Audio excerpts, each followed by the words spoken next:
Quorumized. We're on. Perfect. Okay, so I'm going to call the meeting to order. Now that we have a quorum, and we will start out with a review of the agenda. We'll have public comments that Scott will lead, review and approve of February's minutes. We'll have the appointment of the Police Commission Candidate Interview Committee, which Scott will lead the discussion. Our final drone team policy review. We will have the chief's report being done by Acting Chief Captain Plinko. Did I say that right? Do I call you still Captain if you're the Acting Chief? I'm actually just filling in for him tonight. Okay, so I will you're be not acting tomorrow for him for the next week, so acting Captain Plinko. Okay. Pretending? Pretending chief, acting captain. Confusing for some of I got us. confused. And then we'll continue our homeless conversation, and then we'll talk about the department issue cell phone procedure review, community outreach update, and closing comments. With that, I will turn it over to Scott for public comments, if we have any. Do we have any public making comments? Public. We will end that.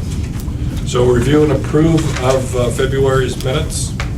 Have any comments, questions? If not, I will look for a motion. Move approval? Second. Second by Sean. Any other discussion? All those in favor of accepting the minutes as presented, say aye. Aye. All those opposed, say nay. Perfect. So we will move on to the appointment of the Police Commission Candidate Interview Committee. I have asked Scott to head that up, and so he will I have a key to look at. take over the, that hub, that item. Okay. So ideally, we'd like a couple members to be on the interview panel for the new members that want to join the police commission. So we're looking at April 1st or 4th would be available. What are the dates? April 1st or 4th, we can decide as a subcommittee, which dates work, but we need at least a couple more, so we'd like to solicit volunteers or nominations for folks. If it's on the 4th, I will volunteer. What time of day? We'll decide that as well. Don't know Yeah. at this point, okay. I'm applying for reappointment, so I'm assuming I can't also be on that committee. We could do a self-interview. Me too. Me too, so. So we normally don't interview current members that have reapplied, but it'd probably be best if you were involved in the interview process. Any other volunteers? I will. Okay. Any other members, Steve or Silver? Anybody else interested? Okay. So we'll have to take a vote on that? So we need to vote to establish the committee, and the committee members would be Scott, Steve, and Silver. If I get a motion to that effect. So moved. I need a second. Second. Okay, any other discussion? All those in favor say aye. Aye. All those opposed say nay. Okay. All right. So we'll be going with, I think that they need a date Or, is it first or? to be passed so they can put the public notice out for the, so it'll be April 4th. Okay. April 4th will be. At what time? What time's best? Let's get that real quick so we can get the public notice I'm out. flexible. Noon. Noon? Okay. April 4th at noon. And we'll do it here in this room. Here, that works for me. Okay, thanks. And the council interviews on the 22nd, Monday the 22nd, and Wednesday the 24th. So, Yeah, well, I made a note, I'll make sure it gets done when we're on that. Thanks. Perfect. Anything else? That's it. Okay. Then Thank you. we'll move on to the drone team policy. I'll turn that over to you, sir. Awesome, thank you.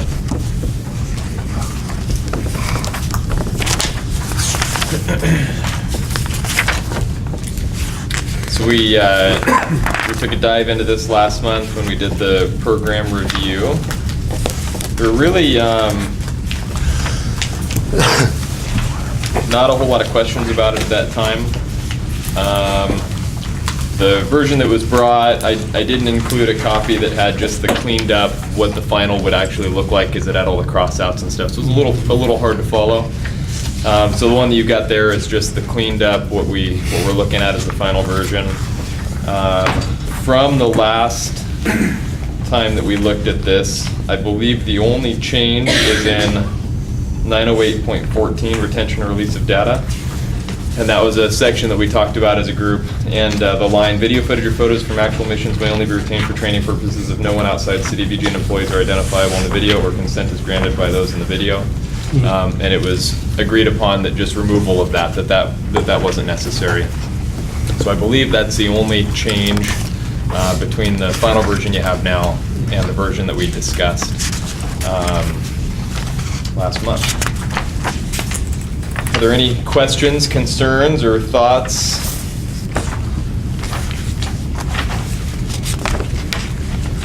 At this point? Yeah. So if no other thoughts or questions, I'll look for a motion for us to move. And we have a second? I'll second. Okay, any other discussion on the policy? No other discussion, I'll call for a vote. All those in favor say aye. Aye. All those opposed say nay. It passes. All yours, Sergeant. Thank you, everybody. And we will, once we get a final signed by the chief, since it is hypothetically possible that some last-minute adjustments could be made or that the drone team title could be adjusted, then we'll shoot out a final version that the chief approves once we get that done. Like Team Drone. Well, and on the chance that additional internal discussions aren't as open to the drone team title as opposed to the small unmanned aerial systems. So Small unmanned aerial system. yeah, Has a ring to it, doesn't at it? the SUAS. Can we do X-Force? Yeah, right. Yeah, I kind of like that. SUAS force. I'm optimistic that this is what we'll land on, but just because there's always nothing's done until the chiefs Land on. How about Space Force? Space Force. Well, we don't go that high. We don't go that high though. When we dive into this. We're limited to 400 feet. You Steve. could just do Honey, I Shrunk the Drone. Right? I actually have one of those. Electric Boogaloo. I've been training and testing with. Oh. It's about that big. The little ones, yeah. Those are A cool. little Is that one of those tiny, little busy bees? tiny whoop.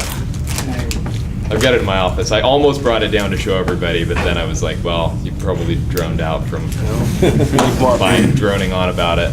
Okay. With that, we And will with move that- on to the chief's report. Captain Click, I'll turn it over to you. Thank you. Obviously, I'm not Chief Skinner. He had a conflict, and he asked me to step in tonight, and he gave me some topics to cover. And then, obviously, if you guys have any questions, I'll do my best to answer them or get back to you with that information. One of the important things I know he's been talking about has been our staffing.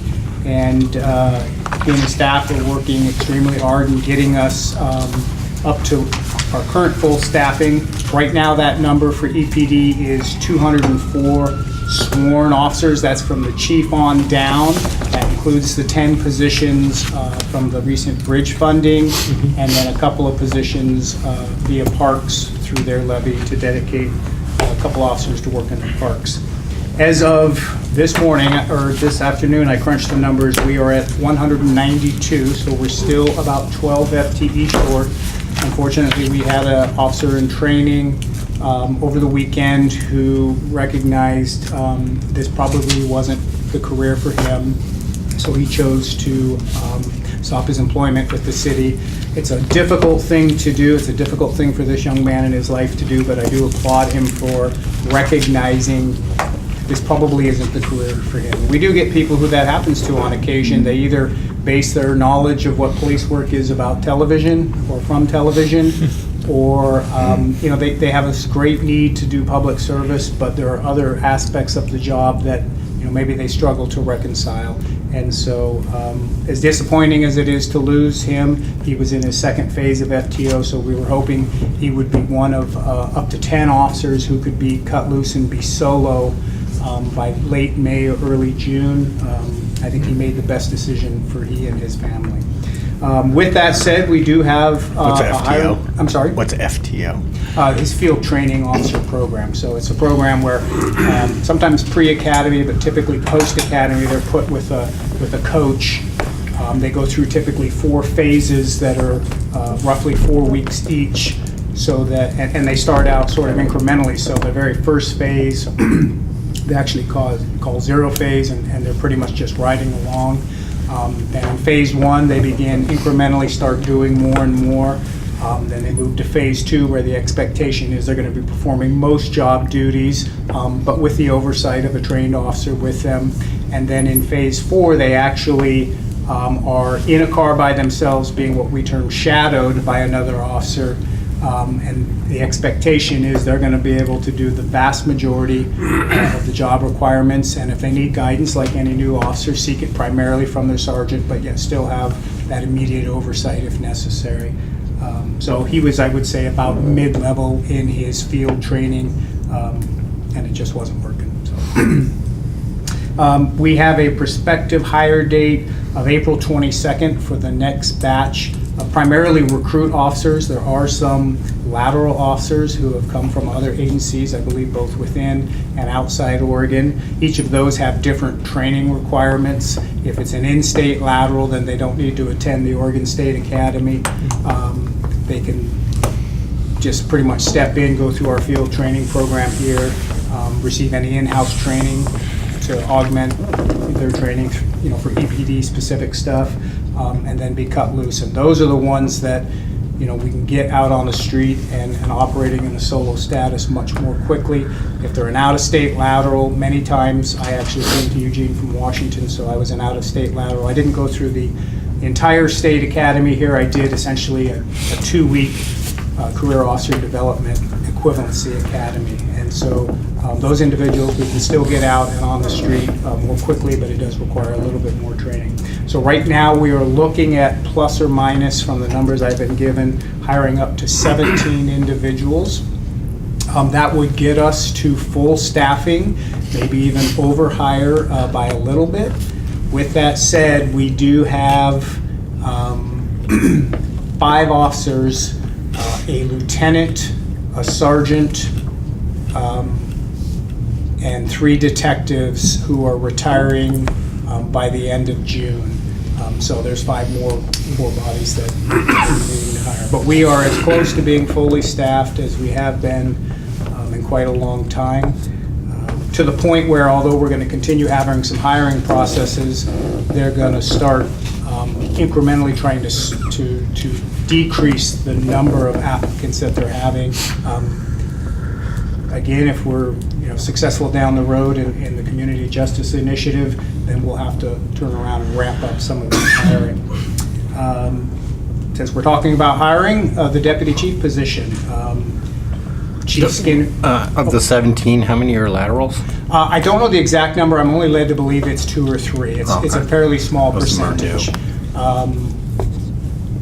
And it's one of the nice things about our process is that they, Tim Shuck and the crew and operations support have done an amazing job of streamlining this process. I mean, there are occasions where we'll get an application on a Friday and literally the chief is interviewing this person on a Monday. That's how quickly. Now, there are certain parts of the process that you really can't streamline. You want to be thorough in a background. That takes a certain amount of time typically. So there are areas where you can sort of trim some fat in this hiring process. And we're competing with agencies all over the West Coast, frankly. And so the longer it takes to get somebody from initial application to being hired, the more likely they are, because they're a precious commodity right now to departments all up and down the West Coast. And there are other agencies competing for their services. And so if we take too long in our process, we run the risk of losing potentially good candidates. So it's a fine balance of not shortening it so much that you're missing critical steps or cutting corners, but making sure that it's not so elongated that you're losing good applicants. How do we compare with other departments up and down the coast? In terms of, How quickly we can hire?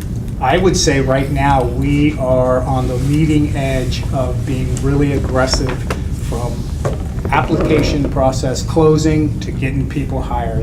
I'm not intricately involved in the recruiting and the hiring process, but from the briefings I've been given, I know that our operations support folks and even the chief have been asked to speak at other agencies about our hiring process and how we've been able to streamline it and really make it efficient and effective, yet not sacrificing quality. So I feel pretty confident about the way we're doing. Good. The last 8 months from the background investigation team has been a constant barrage of, I need 15 investigators, I need 12 more investigators, I need 20 investigators. I mean, it's definitely, on the background end of it, I've definitely been able to see, being on the other end of the building, the workload and how quickly things are progressing. Yeah, and I think it's important It's been something to see. keep in mind that we don't just have people who do nothing but background investigations. Yeah. They're typically either officers on the street or detectives in investigations. And, to do a good, thorough background, especially if you're having to travel, can take anywhere from 30 to 60 hours of time just spent on that thorough background. And obviously, you typically can't do it in a single chunk. It has to be built out over 2 or 3 weeks because it's difficult to get people nailed down to have those face-to-face conversations. We like as much as possible to do that face-to-face. If it's an outside the area candidate, there can be travel involved with it. And that's taking people from their primary duty assignments, whether it's working the street or conducting criminal investigations upstairs. But they're so critical that we do a thorough job on the front end to avoid problems on the back end. Speaking of hiring, like I said, the chief has identified his deputy chief, and he's authorized me to release that pending a physical, which she took, I believe, on Tuesday. She is a lieutenant with Hillsborough Police Department. Stacy Jepson is her name, and she has given notice to Hillsborough. She's excited to join the force here. I know she got fitted for uniforms on Tuesday, and we're not anticipating any issues with her background, so his hope is to have her onboarded on or about April 1st. So we're just a few weeks out from that. We have a captain's process that closes tomorrow, and I know the chief is excited to have her be a part of that. She's coming from outside the area, but my understanding is she's a Springfield High School graduate. She played basketball at LCC for a couple years in the early 90s, so she's been out of the area for a while, but she's not a stranger to the Eugene Springfield area. What's her name again? Stacy. It's Stacy Jepson, and I'm not sure exactly on the spell. I have Jepsen, something to that effect. I don't recall. The chief also wanted me to talk about the street crimes team. I was at CRB on Tuesday and gave them a brief. The street crimes team is really critical to the chief's vision of trying to, in a powerful and meaningful way, impact crime in this community that somehow and sometimes falls in between the cracks, so to speak. A lot of times when you have a patrol division that is stressed and they're responding call to call, they don't necessarily have the time and sometimes the expertise to conduct the types of investigations that can really solve some of the different problems. The vision and mission for this team is to sort of be a jack of all trades and attack the big problems in a community. That might range anything from a problem drug house in a neighborhood, and I'll talk a little bit about one that we put the capstone on the other day that has been a thorn in a particular Northeast Eugene neighborhood. It might be attacking particular problems like in the West U when the students are out of town and it becomes right pickings for burglars and car clouders and other things like that. The expectation is that this is a team that can sort of morph into whatever the mission is. They are uniformed officers, although they're wearing slightly different uniforms, and part of that is strategic in trying to make them stand out so that when citizens see not just Eugene police officers working in their neighborhood, but members of the street crimes team that have a special level of expertise and training, they can recognize that here's a tool that the city was gracious enough to help provide for EPD, and it's working in our neighborhood. There are going to be a lot of, question. Can we see those? Can you see them? The uniforms? I don't have the ability to show you them right now, but I can certainly describe them, and we did a little media blitz yesterday. I don't know exactly what footage. Basically, it's going to look very much similar to a Eugene police uniform. They're wearing sort of 5'11" kind of cargo pocketed pants that are gray in color as opposed to traditional EPD navy blue. They are wearing a navy blue shirt and then a exterior load-bearing vest similar to what patrol officers are wearing. So that's the primary difference. It's not radically different. It still is adorned with Eugene Police Department, but it also has a placard that says Street Crimes Unit on the back of the vest. Red with epaulets. Yes, and a big top hat. If Jeremy is able, he can send it to the... Okay, absolutely, yeah, we can make sure that you guys get it. Absolutely. I'm happy to do that. We'll at least just take a photo of one of them and. Yeah, Yeah. that'd be great. Sure. Absolutely, and the cars they're driving, and we're still in the process of getting them, are the standard police cruiser, although they're solid blue, similar to what our sergeant cars used to be. And the plan is that it's a little more stealthy, but when we want to go in and make a presence, we're having a placarding design that can be affixed to the car. It says Eugene Police Street Crimes Unit. Again, depending on the mission, they can blend in a little bit more, although I think most people will be able to recognize them as a police car. Or if we want to be more overt about our presence, we can adorn them with placarding that'll make it, again, this is the Street Crimes Unit working in our particular neighborhood. So that's sort of the mission. I really want to emphasize that in this early part, there's going to be some trial and error. We haven't had a team that can function in this manner for about 15 years. We used to have a street crimes team that eventually got absorbed back into the patrol division, really because of staffing numbers and the critical need just to meet basic calls for service.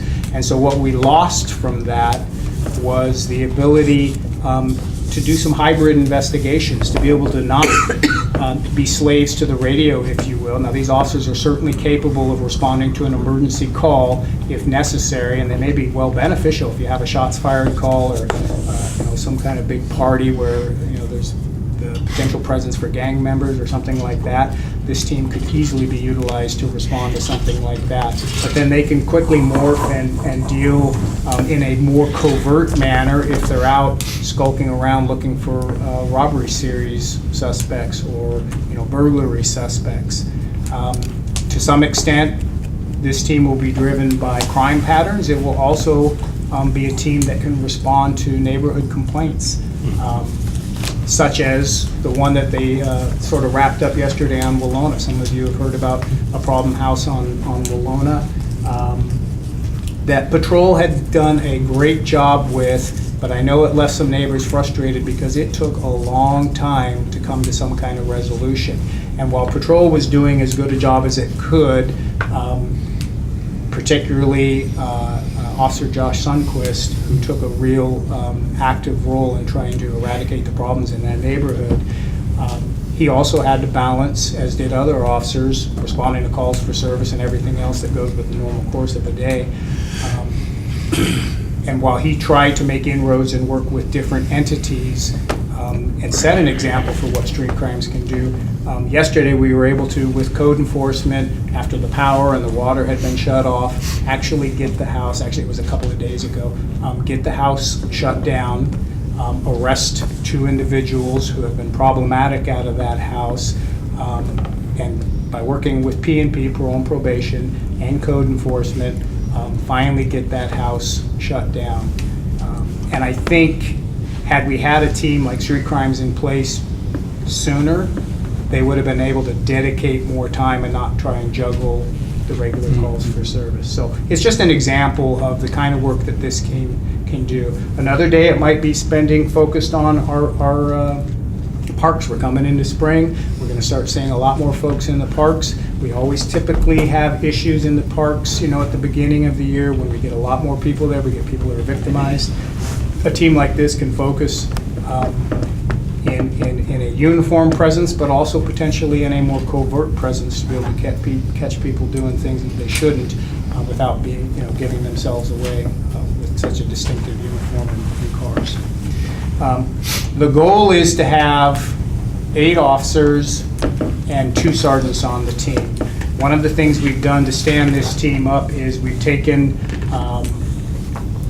a sergeant who was running our special investigations unit, and through a process he was selected to be the primary person who's going to be responsible for standing this team up. I can't think of a better person in the department that I would select to stand this team up based on his high energy, his high drive, and his experience in a multitude of things, both from a patrol perspective, a tactical perspective, and from an investigatory perspective, and that's Sergeant Scott Vingy. So he's going to be leading this team. We had a selection process for sergeant. We picked 2 additional sergeants, Sergeant Mike Ware, who's joining the team now, and then Sergeant Terry Martin, who's the current K-9 sergeant. He'll be joining the team probably at the rotation at the end of 2019, at which point Scott Vingy will return to special investigation. So he's kind of on loan to sort of get this team stood up, to make sure that the officers have the proper training, because again, it's been 15 years since we've had a team like this, and we don't have a lot of people who have experience doing some of the type of work that we're asking them to do. And then the difficult challenge that as a patrol captain I face is trying to make sure that we're able to staff a lot of the different special teams we have, make sure the patrol division has the required number of officers so that we're not incurring too much overtime, we're not burning our officers out, we're not forcing them to work, and we're sort of at this fine line where I was able to dedicate 4 officers to street crimes and the 2 sergeants, knowing that hopefully when we get some of these recruits cut loose at the end of May or early June, I can bring the additional officers on. And that will also coincide with, sort of the busy time when summer and people are out and about. But there are competing interests.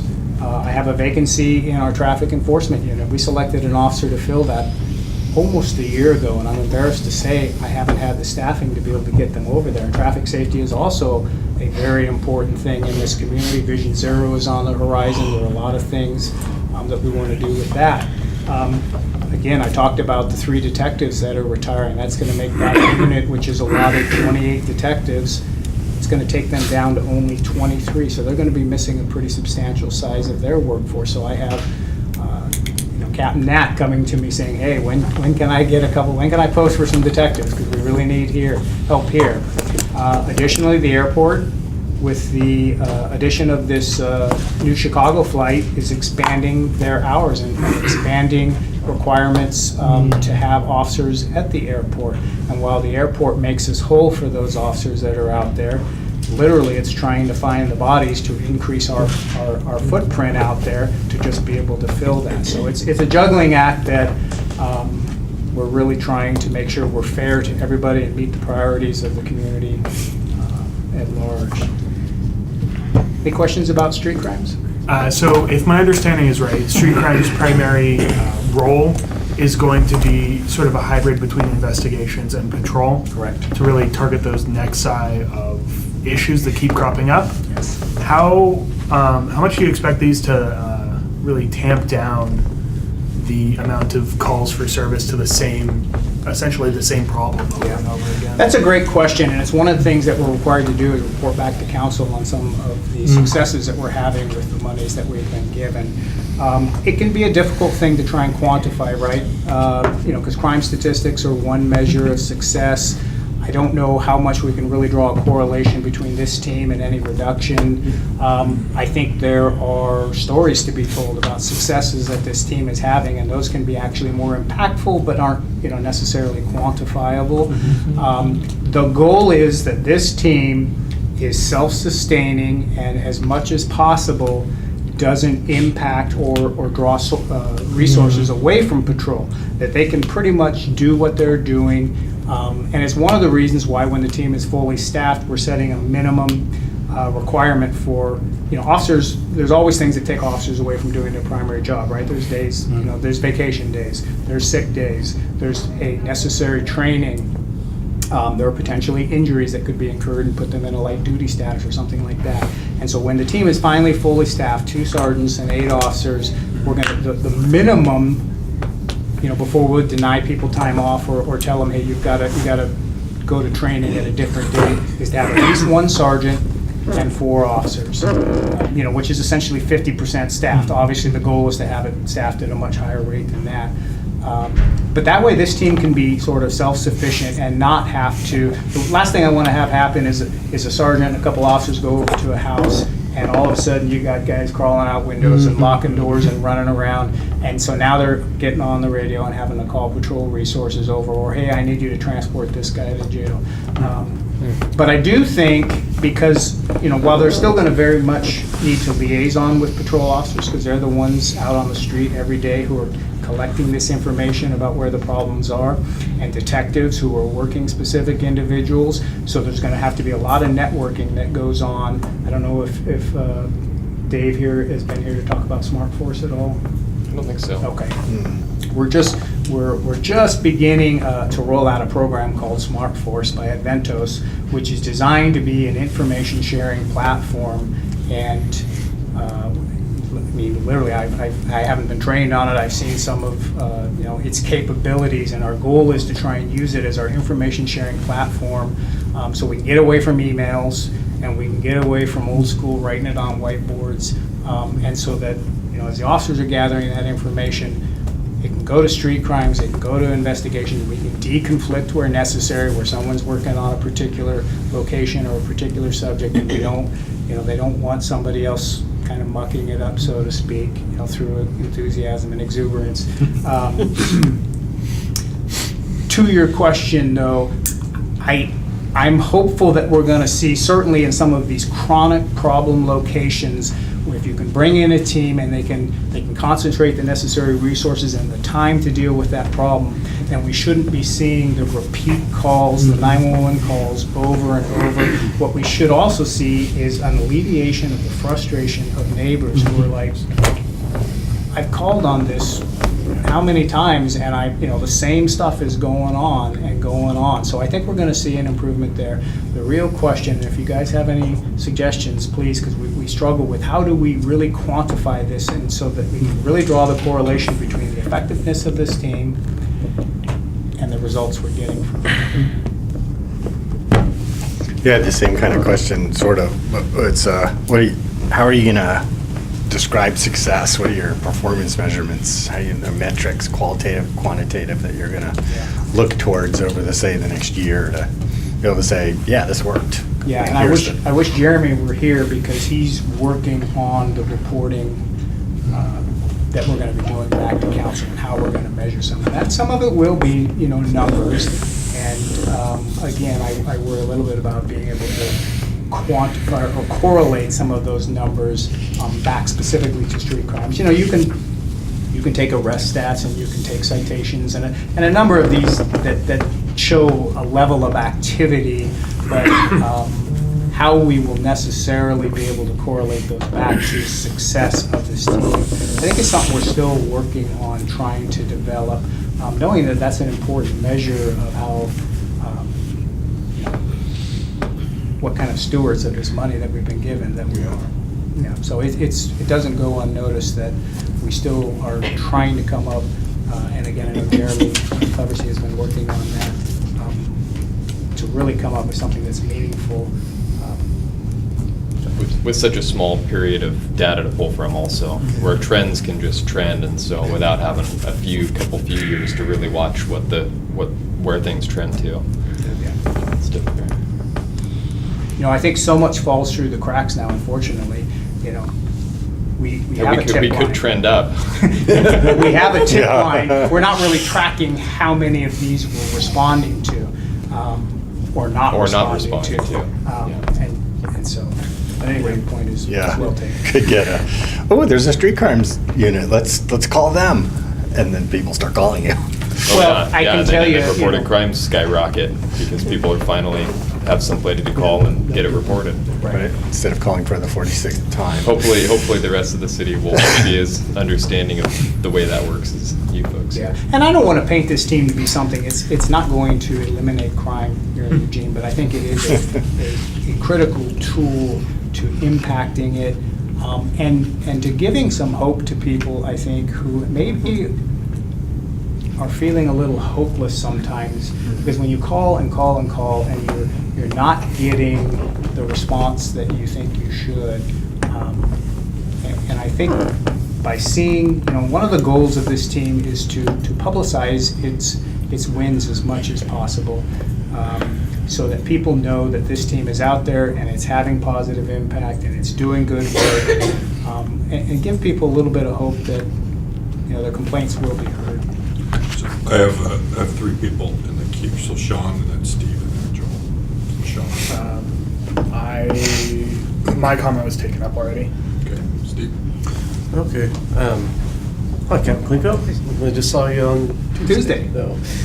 We had a similar presentation at the Civilian Review Board on Tuesday, and I was going to bring a few comments about that. Realizing the team is 10 people strong when staffed, but being mindful of not getting pulled into patrol. Like somehow that's kind of the last resort. You'd mentioned earlier that the previous one kind of got absorbed into patrol, but kind of protecting those boundaries would be something that'd be great if we could do. We talked about like some value proposition, and for me that word is different than just crime stats or quantifiable. There are other things like stories that you mentioned, like defining maybe what success looks like and measuring against that, like in advance, this is what it might look like, and sharing those stories because it's good PR. And I know that the program is limited in duration, kind of a trial, and you want to get funded for it, so you that you need to be able to demonstrate a value proposition for the next ask. So I love it, and I'm just really hopeful that we can get staff as soon as possible and then start capturing some of those. And then the last thing was it is a small group, and there's no shortage of opportunities, right? So maybe some statistics on, or somehow to prioritize where you want to start first, and whether that's like this is the hottest area or the best value proposition or whatever that is, but like somehow being able to prioritize and sequence might be good as well. But I'm really excited about it. Joel? Well, we're out of our time, but I did have some questions. And maybe there's some of these questions you can't answer right now, but the first thing it would be great if maybe next month we could have a larger discussion or presentation from Jeremy or from someone else about the street crimes unit, because I'd love to dive a little deeper into that. But one thing I'm curious about is what level of interaction or cohesion or just relationship is going to exist with one Cahoots, or the Red Hats downtown, or any other security agencies. I know a number of businesses are hiring some of these firms. I'm just curious about some of those relationships, especially as you mentioned, right? Most of these folks are going to be a street crimes unit, not necessarily on patrol. That's a good question. Well, we could look into. I don't know if the next month will be right, but we can talk to maybe have Sergeant Vinci come in and talk about so what his thoughts are putting it together when he's had a chance to really do that. I was going to say that might be better even to push out to like August or September Yeah. once there's a few months and some stories to tell and some data about what their workload and kind of how the program shapes out. Sure. You remember last month at the very end, I brought up the observation I had that people out of USC actually had a presentation sort of on the web of a single officer from LAPD that had worked with them at USC in a special program. And it had a just nice little story about him and a nice picture of him, good picture of him. Seems to me this is a great opportunity to present individuals from this unit on the web with a little little blurb like this, you know, emphasizing that they're a member of the new street crime unit. No, I've seen LAPD has a really good, they actually, I would talk to the chief about it, they actually have a critical incident where they actually put together a video, similar to what the department did for the last shooting, but they do it for every critical incident, and they'll have anywhere from 15 to 20 minutes. They do from the 911 call to, and it just goes through the body cam, and it's really good. But they also do things like that. They have a SWAT officer that's on there that they show him, you know, what he does daily. You know, it's kind of fun to see that, but it's just a really good PR. And this is piece a that people new get to little know. special thing Yeah. for Eugene. It seems to me we ought to do whatever we can to Yeah, humanize it and publicize it in as nice a way as we can. Yeah, it's a great suggestion. I know the city has done that for other entities. I know when we opened up 960 all of the downtown public safety station, they put together something. So that's a great suggestion. Okay, good one. Get 2 more people, you do a calendar. Good suggestion. We'll bring our best back for round 2. Well, there will be a lieutenant and a captain higher up the chain from this. It's always the chief. You know, and I just, to kind of jump back to your question, one of the critical components of this team is networking and liaisoning with other entities, whether that be Cahoots, whether that be parole and probation, whether that be code enforcement, UOPD, the district attorney's office. I think, you know, the Red Hats and some of the private security, depending, are all great examples of what this team should be doing. It's partly why the team's hours, although there's some flexibility, are Tuesday through Friday, noon to 10. And the reason is it gives them the greatest coverage. If, you know, the district attorney's office, they're in session till 5 o'clock. If we need to work with the city prosecutor's office, if we need to work with P&P, if we need to work with code enforcement, all these kind of entities that typically work more, you know, 9 to 5 kind of hours, but yet they're also working into the evening. There are, you know, many of our detectives work more daytime hours so they can liaison with them. They're working with day shift officers. They're also working with officers who work in the evening.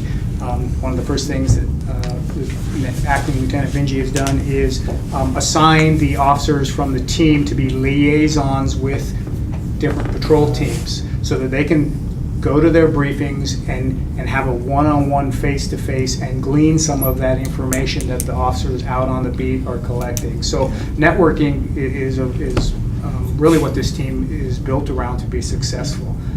And so the broader that network, the more successful they're going to be.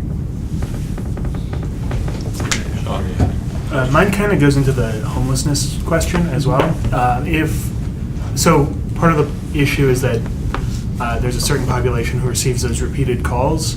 How much crossover do you see between, you know, being called on homeless people repeatedly versus being called on those more sort of systematic, like the drug house you brought up? Right. I do want to say this is not a homeless outreach team. The difference with this team is, I don't want to say it's self-directed, but it's not tied to the radio calls that come in. So if we choose to utilize this team to deal with issues surrounding the unhoused, that'll be a conscious decision by the leadership group to utilize them, and there may be some instances where they do become involved in some of that, but they're also not the camping team, or, you know, that's not their primary mission. Yeah, I was reading through your minutes, and I see you've talked about the unhoused and this just really critical issue here in Eugene, and frankly all across the country. There may be some instances where this team could be utilized to augment other officers or assist, but that isn't, the design isn't for them to be the primary responders to that. Yeah. But because we have some control in what it is they're working on,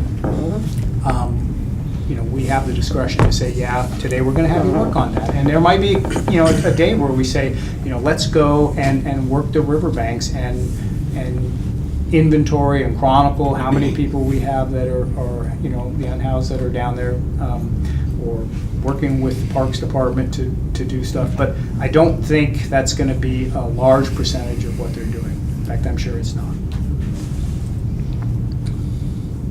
Anything else?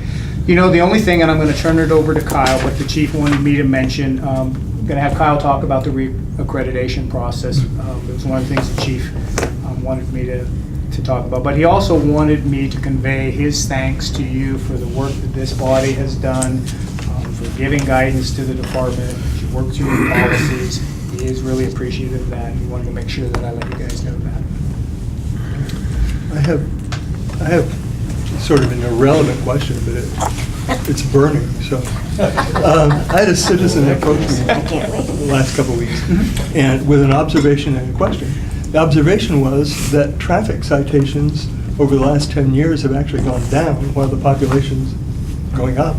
And she asked me, what's with that? Or, explain that for me, and I, of course, didn't have any idea.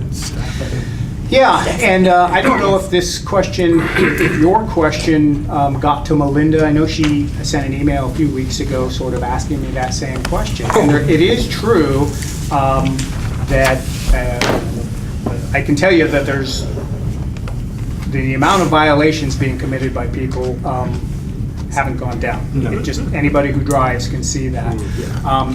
Yet the number of citations that we have written have gone down pretty markedly, frankly.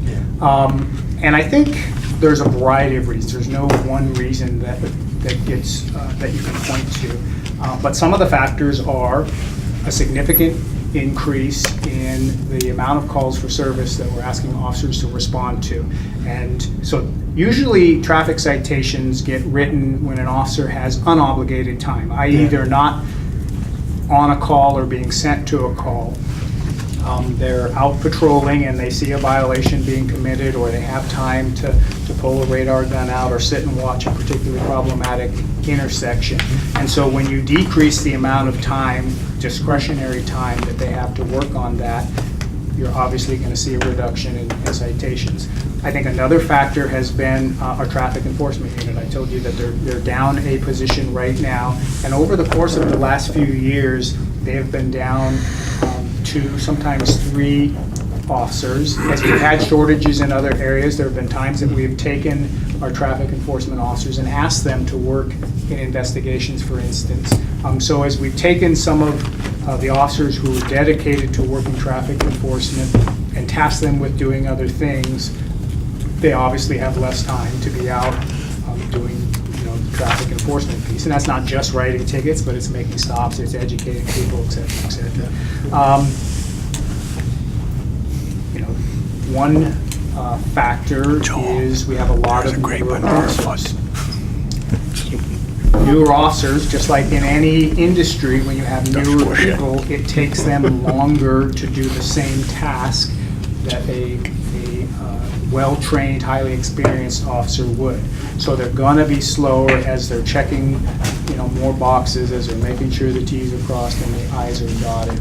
I think the other thing, truthfully, is we've asked our officers to slow down. I would rather have them turn out an excellent work product and do make a few less widgets, but make them the best widgets they can be, as opposed to kind of providing marginal service just because there's another call waiting.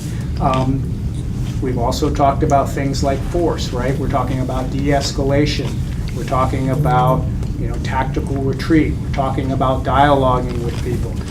It's no secret that, it wasn't that long ago that when a cop said you did something, they asked, they told, and they made, and they did that in very short order. We're training our officers to be more thoughtful, to spend more time dialoguing with people, to recognize that de-escalating a situation takes longer, but it typically results in less force. So I think you kind of combine all these things, and what you're doing is you're shrinking that amount of discretionary time that an officer has in the course of a given shift.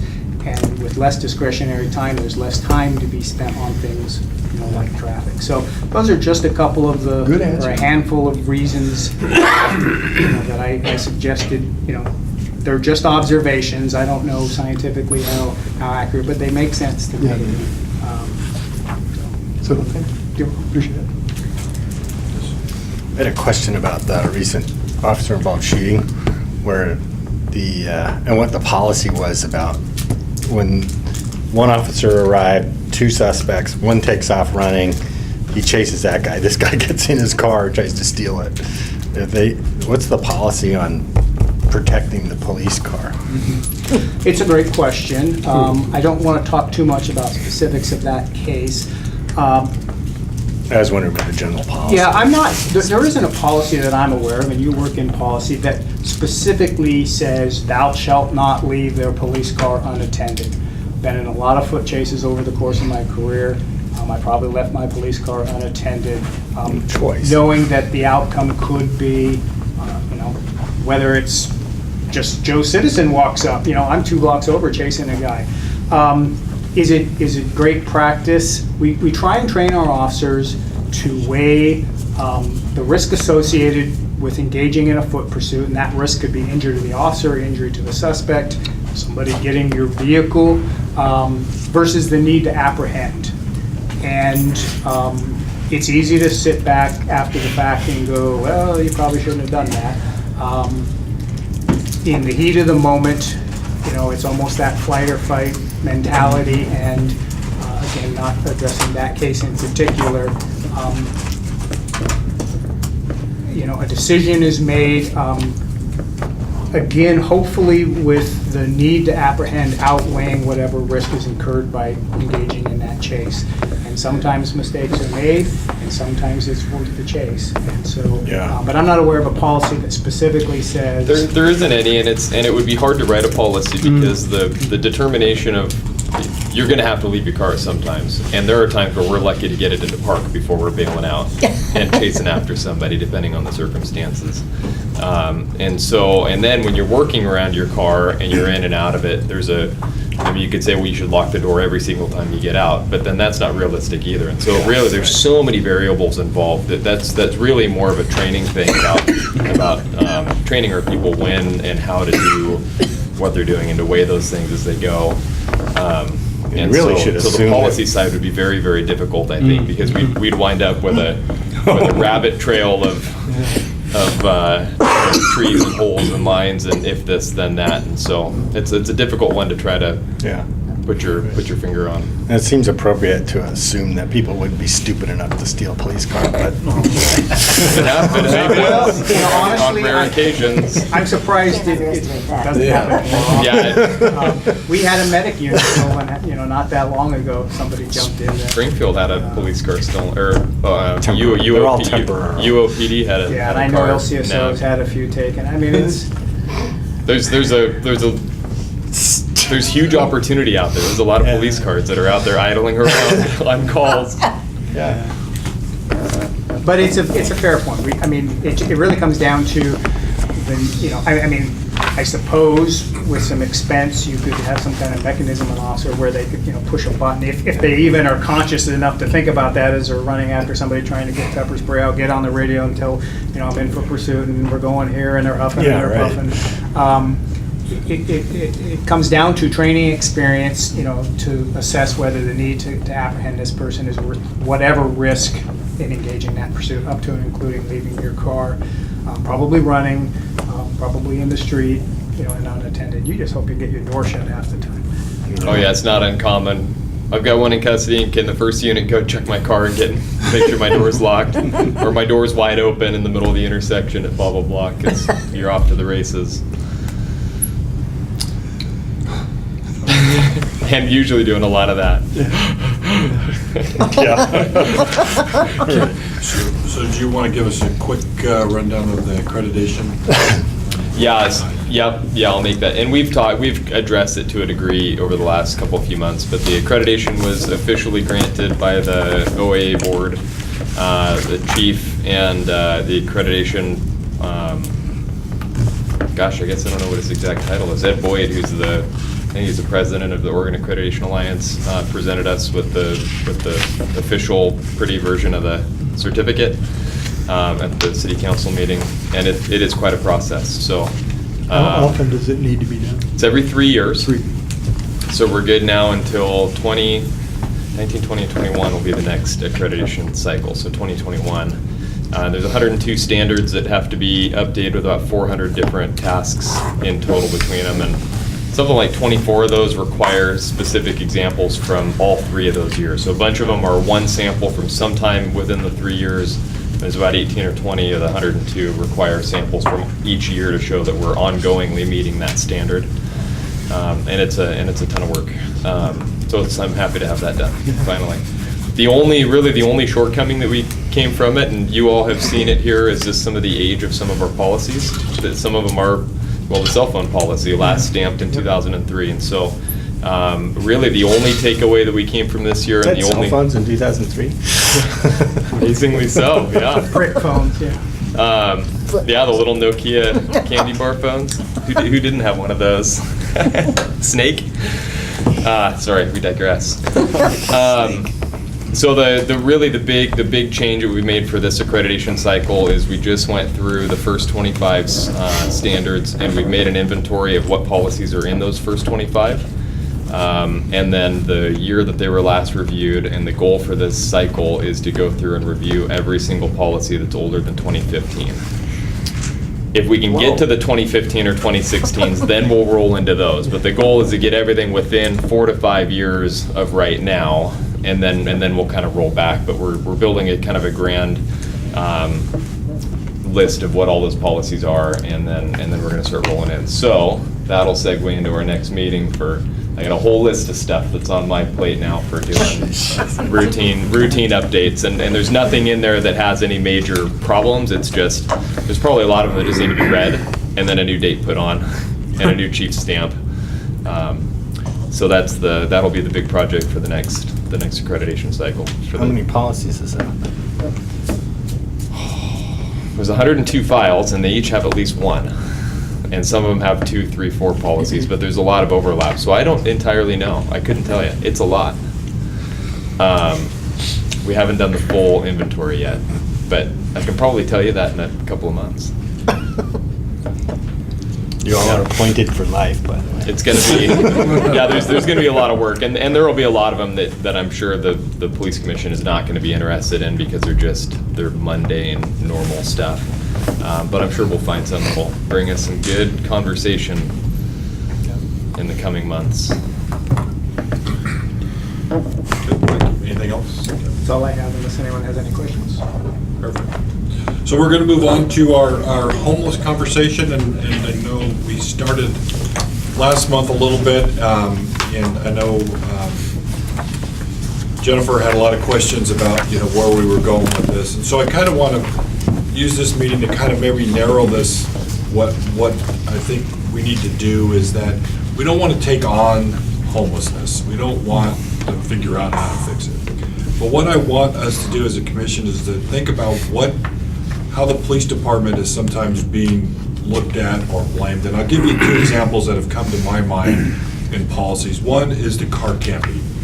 There's a contract with a third party that the police department has to interact with, and I think sometimes gets blame and complaints filed on the department because the contract may not be doing what it's supposed to, or at least what the public would. So that would be one example that I think we could talk about and maybe look at again. We've looked at it in the past, but we really didn't do anything with that one. The other one is the trespass policy. So we could look at that and see, it's how that's being operated. Is there anything that can help with that? And just from the police looking at it, not trying to affect homelessness, but how are the police approaching, trespassing calls or handling trespassing things? So those are the things that I was thinking as we went through this, to bring up this topic, because I think, at least in my opinion, I think the police are being blamed for a lot of things that are out of their control.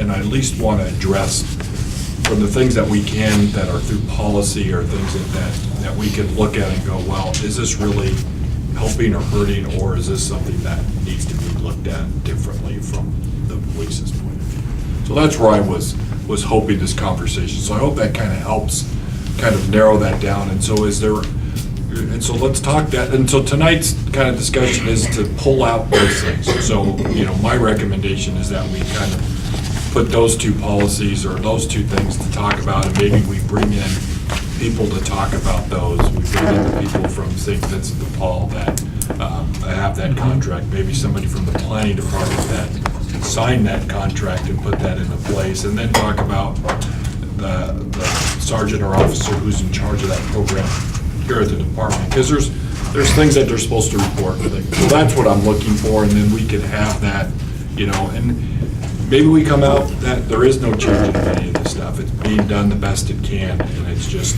the way it is. But I just think we should look at some of those things and come back with that recommendation.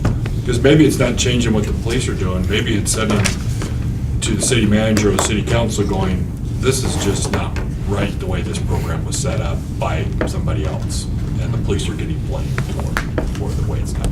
Does that make sense now? So, okay, but that will start at Q, and then we'll just kind of talk through some ideas. So Sean, and then Alan. To start out, I'd like to identify which policies, you mentioned specifically trespassing and car camping, actually affect the homeless population the most, because I think those are a great place to start, but I think there's probably more out there as well.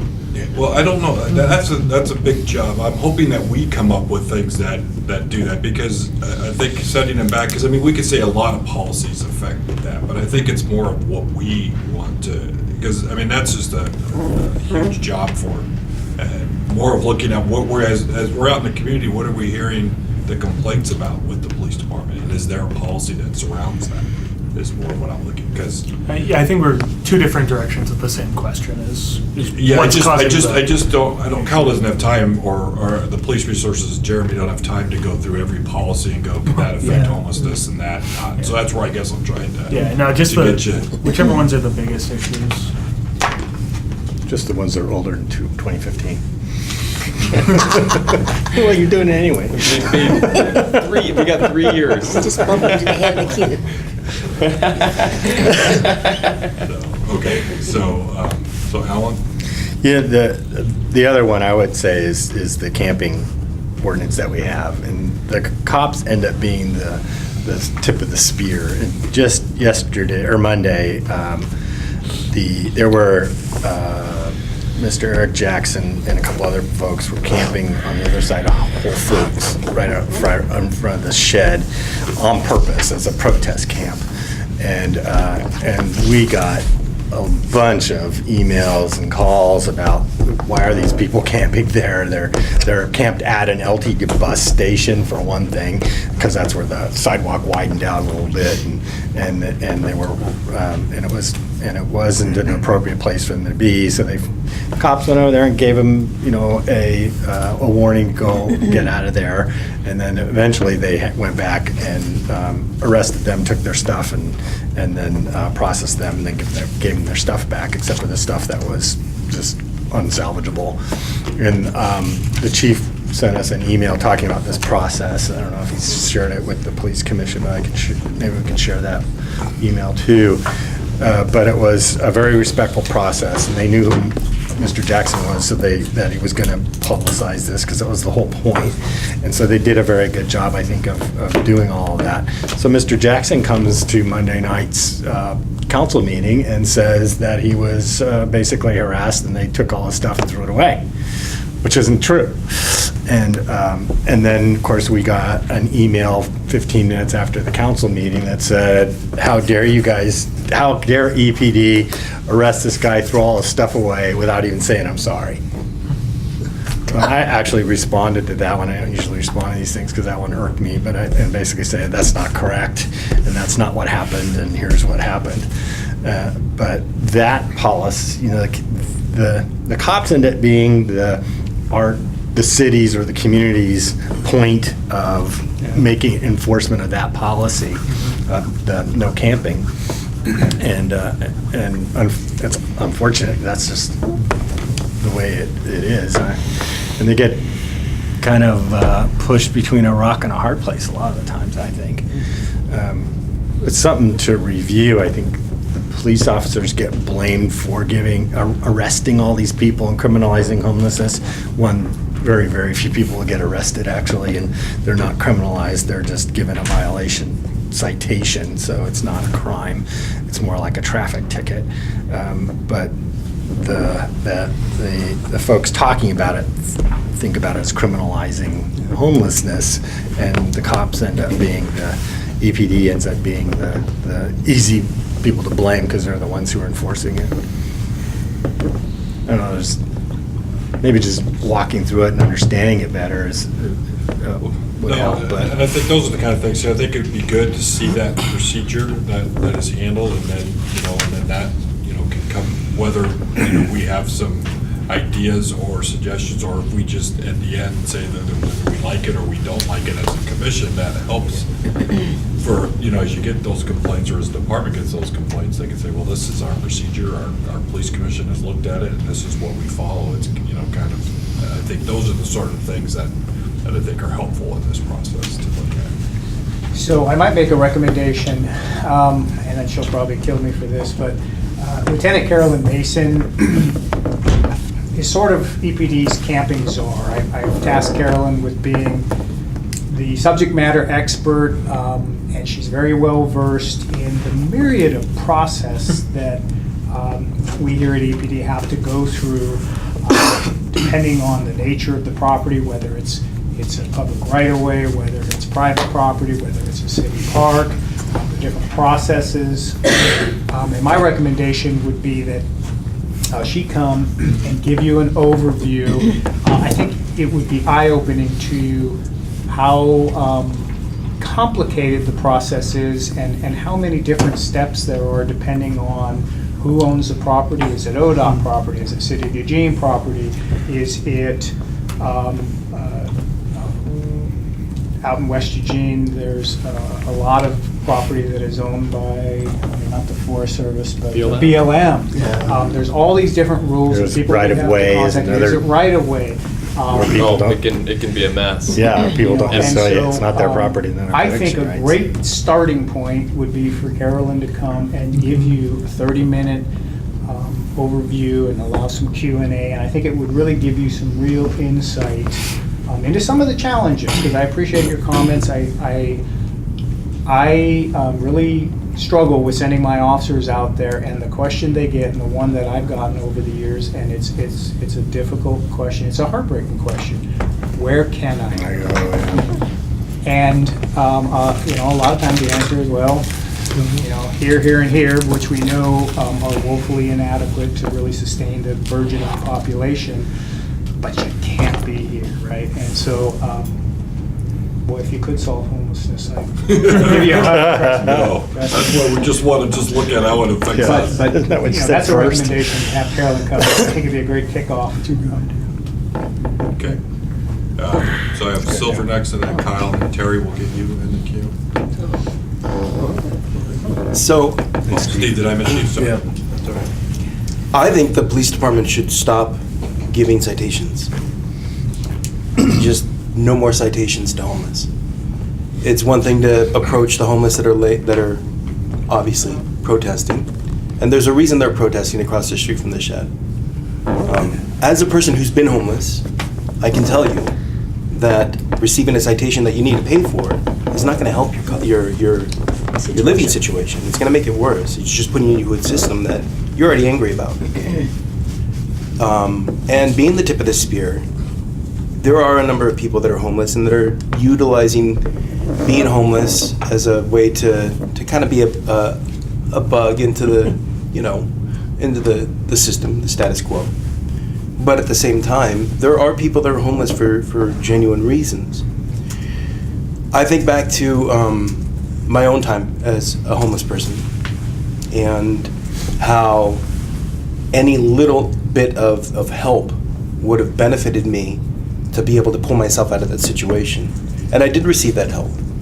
But ticketing is not going to help. And the Shed, being one of the main organizations of people that said, no, you cannot have a camp across the street from us, is a reason why they've been targeted. So I think, hands down, we as a commission should just put forward a policy that says, at this point in time, we will not ticket or citation. You can approach, we can ask them to move on, we can understand their point of being there, but I don't think we should ticket or citation anymore. And I think it doesn't help the situation, and it puts a bad mark on the police department. We're doing outreach to the community to tell everyone that we're here and that we're doing this work and that we want to work with the people in the community. But at the same time, there are videos and pictures on the homeless on the Facebook pages of people being ticketed and officers being called out. It doesn't add to the safety of their being on the streets. It doesn't add to the well-being or sense of good feeling towards the police department. And it's not going to benefit the city. It's not going to benefit the police department in any way. They're not going to get any funding from the citations. It's just a pointless endeavor. So I think we should stop giving citations to homeless. That's it. We'll include that as part of our discussion. That's what I'm looking for, so that Okay. we can bring that. Sorry, it sounds like Lieutenant Mason, having her come in, that will help us kind of start those conversations. Yeah. So Kyle, have you, then Terry, then Steve. Yeah, I was just going to thank you, Counselor, for speaking to that and recognizing the position that we're in. And several of the things that you said were spot on, as I was the main person running the on-street illegal camping enforcement.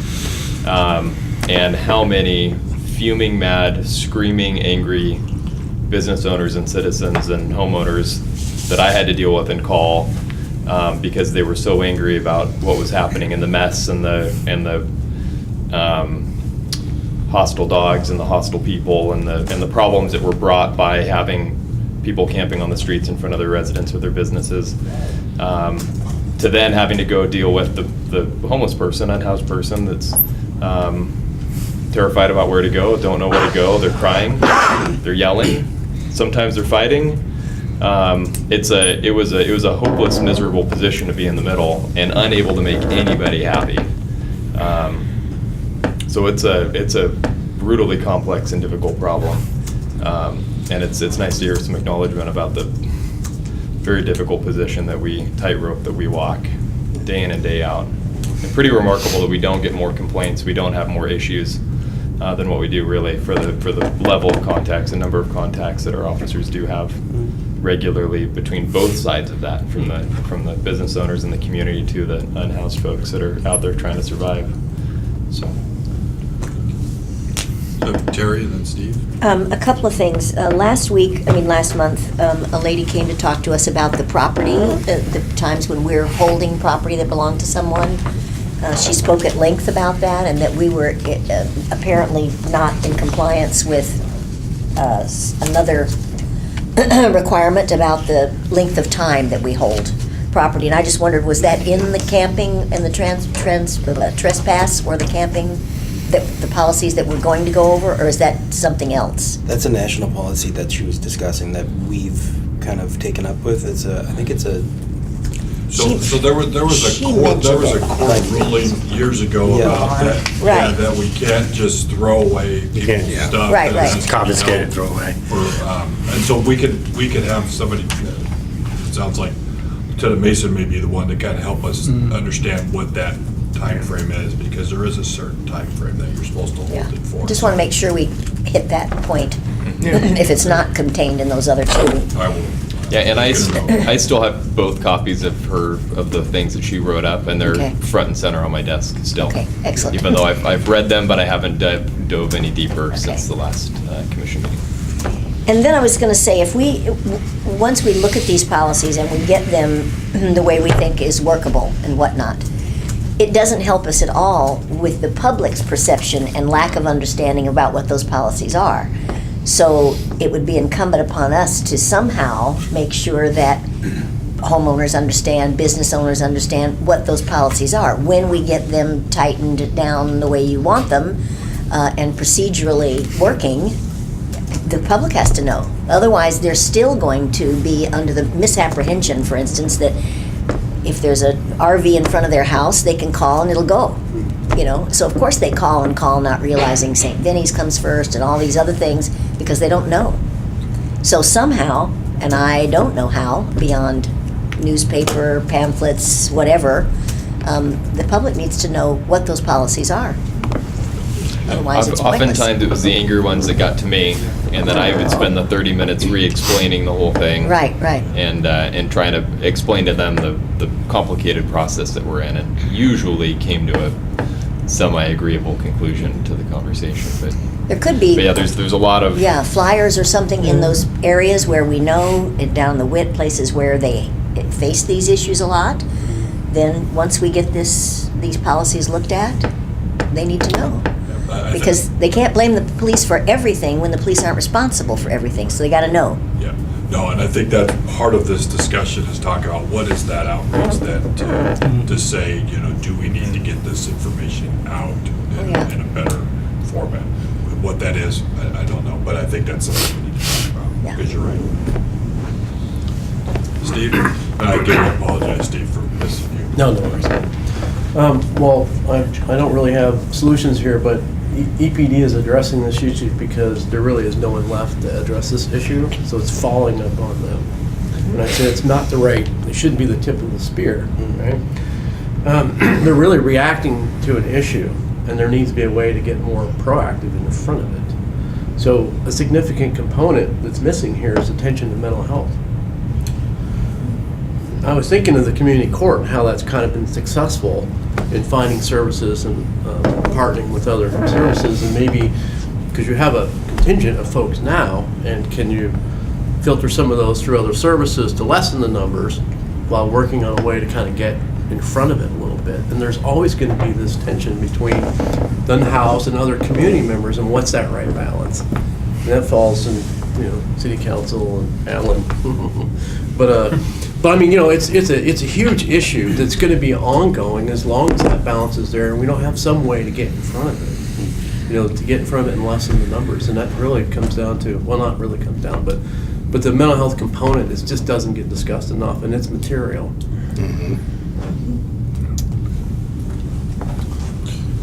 So I have Scott and then Joel. And I think just part of our discussion around the policies themselves are what are the metrics we're using to track these things, because I think a lot of the public comments I've heard over the last 4 years involve policies that were beginning to become enforced, or action was being taken but then stopped midway, or there was, in this case, nothing ever happened because of either the contractor or the police department wasn't available, and so you have these very different experiences among people, and they start talking, and then it looks like there's the absence of a policy, and so I think that creates a lot of confusion for people too. So just how do we do that in a very inexpensive way, and what are the mechanisms to understand when a policy isn't working and where it's not working? Joel? This is a really. I looked at this agenda item and I was like, we only have an hour to discuss this. There's no way. There's no way.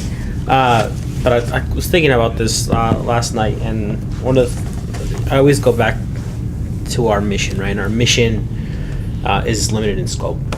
Our job is to either adjust or take away policies that don't make sense, add to ones, right, or create new ones in order to promote safety, right, here in our community. And we do that in a variety of ways, whether we go to city council, have discussions with the chief, but that's what we're tasked to do, and by nature that's going to be limited in scope.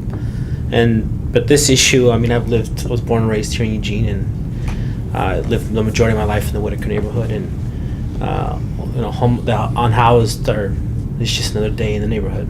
It's always been that way, as long as I can remember.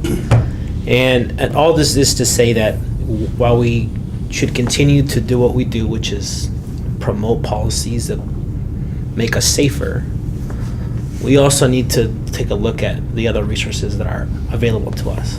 Right? We have a relationship with the Civilian Review Board. We have relationships, with my commission, the Human Rights Commission, the police auditor. But one of the things that I always strive to do is, how can we leverage these relationships to figure things out? Whether that be you, Mr. Chair, having a meeting with city councilors or the chairs of these other bodies on a more regular basis. I also know that there's efforts at the county and at the statewide level to address the issue of homelessness. It's a big problem in Salem. It's a massive problem in Portland. And I know they're also trying to figure this thing out. So I think there's a couple things we can do, right? One is continue to do what we do, which is review policy. At the same time, try to work in a more relationship-oriented capacity with the other commissions here in the city. And at the same time, exploring options with city council, right?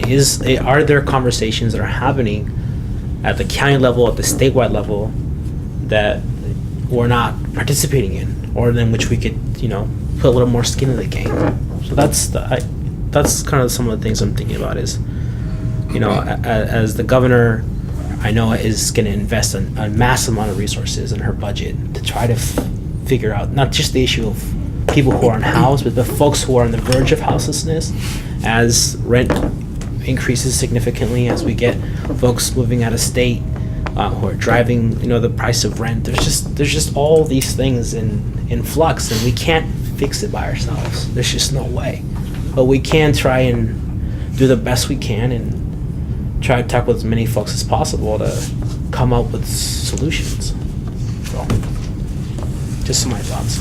And I appreciate your saying, Joel, and I guess the one thing I will point out, though, is that we are one of the, I think, the only commission that has other members from other boards and commissions on it for that exact purpose, is that for you from the Human Rights Commission and Steve from the CRB, is to not only take what we talk about here back, but to bring what your thoughts of your commission are back to this one and say, this is what the Human Rights is saying, and even in this kind of discussion, that the police that they're having that we can then talk about. And so you're right, it is, and that's why I've always liked that this commission is developed, thought about how all those things will interact, and they all interact with the police, and they should have a seat at the table every time. So, I like your thoughts. Al? Yeah, that was very purposeful, actually, the cross-fertilization of different boards, to be able to do that. Try and do that in other areas as well, but that was very purposeful. But something that Steve, you talked about, which is the mental health system, and which is so inadequate in the state and at the federal level. It's just been dismantled and never put back together, and we just don't have the appreciation for the amount of mental health services we actually need in this community, but every single community. I've often thought about, I actually was going to put together a work session poll, which is how you get things on the agenda, about what can the city council do to increase the amount of mental health services. And I was talking to several different staff people and just city manager about that, and God, it just gets so limited what we're really able to do, because it's really a state issue, and all of the health issues are actually at the county level, not at the city level.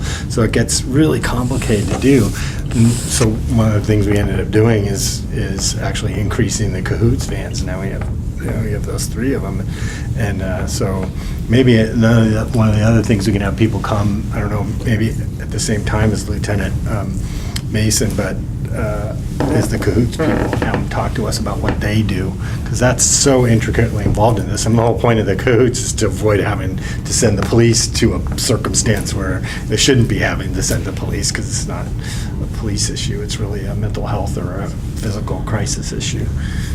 And they do so much for us. Oh, God, It's yeah. incredible. Those people do an amazing amount of work. Yeah, it's just amazing. I would really be interested to hear what their perspective is about what other things could be done in the mental health arena that might be able to do that. It gets way off of our charge, but it's still an interesting conversation to have. I've been thinking about for years. I'll put you in the queue. No, I don't. You sure? 'Cause, I'm just they're- so we have Silver and then Sean. And then Will. So Joel hit upon something that's important, and it's a key thing here. We don't just have homelessness here because it's Eugene, because we have people flocking here because they want to live out the hippie dream. That was 20 years ago. Yeah. We have homelessness now because homelessness is an issue nationwide. Yeah, it's everywhere. It's everywhere. That's the economy. Yeah, most definitely the economy. And, what is the scripture? There go I, but for the grace of God, right? It's not even scripture, it's just the thought. I believe that Cahoots does an excellent job of dealing with the situation and the issue, and anytime that we're able to defer to them, the better. Because they're not, when they approach, they're not seen as the man coming down, and I'm sorry to use that language, but they're not seen as the man who's going to come and take away their stuff, you know? They're there to help, and they do it in a way that is constant and ongoing, and when I go, I deliver food to them when I have extra food sometimes, and I see the work that they're doing, and they're just overwhelmed with the amount of stuff that has to take place. And I feel for them. The Cahoots people. The Cahoots people, yeah. And there's turnover constantly because they're overwhelmed. Because it's nothing that they can do to keep it from stopping. It's constant. So anytime that we can defer to them, better. But at the same time, I don't think that it's a benefit to us to remain that point of the spear and continue to give out those citations, because it's not something, it is something that we can actively do at this point in time. And it's not something that's going to benefit the department. And it's putting them in a position where they're just being put into the system that they're maybe already upset about. And I really want to pursue a police policy that says that we no longer will ticket or citation for those situations. We can ask to move along. The reason they're at Whole Foods is that it's a stark thing. You drive down the street, you see them in front of Whole Foods. They're right in the face of Shed.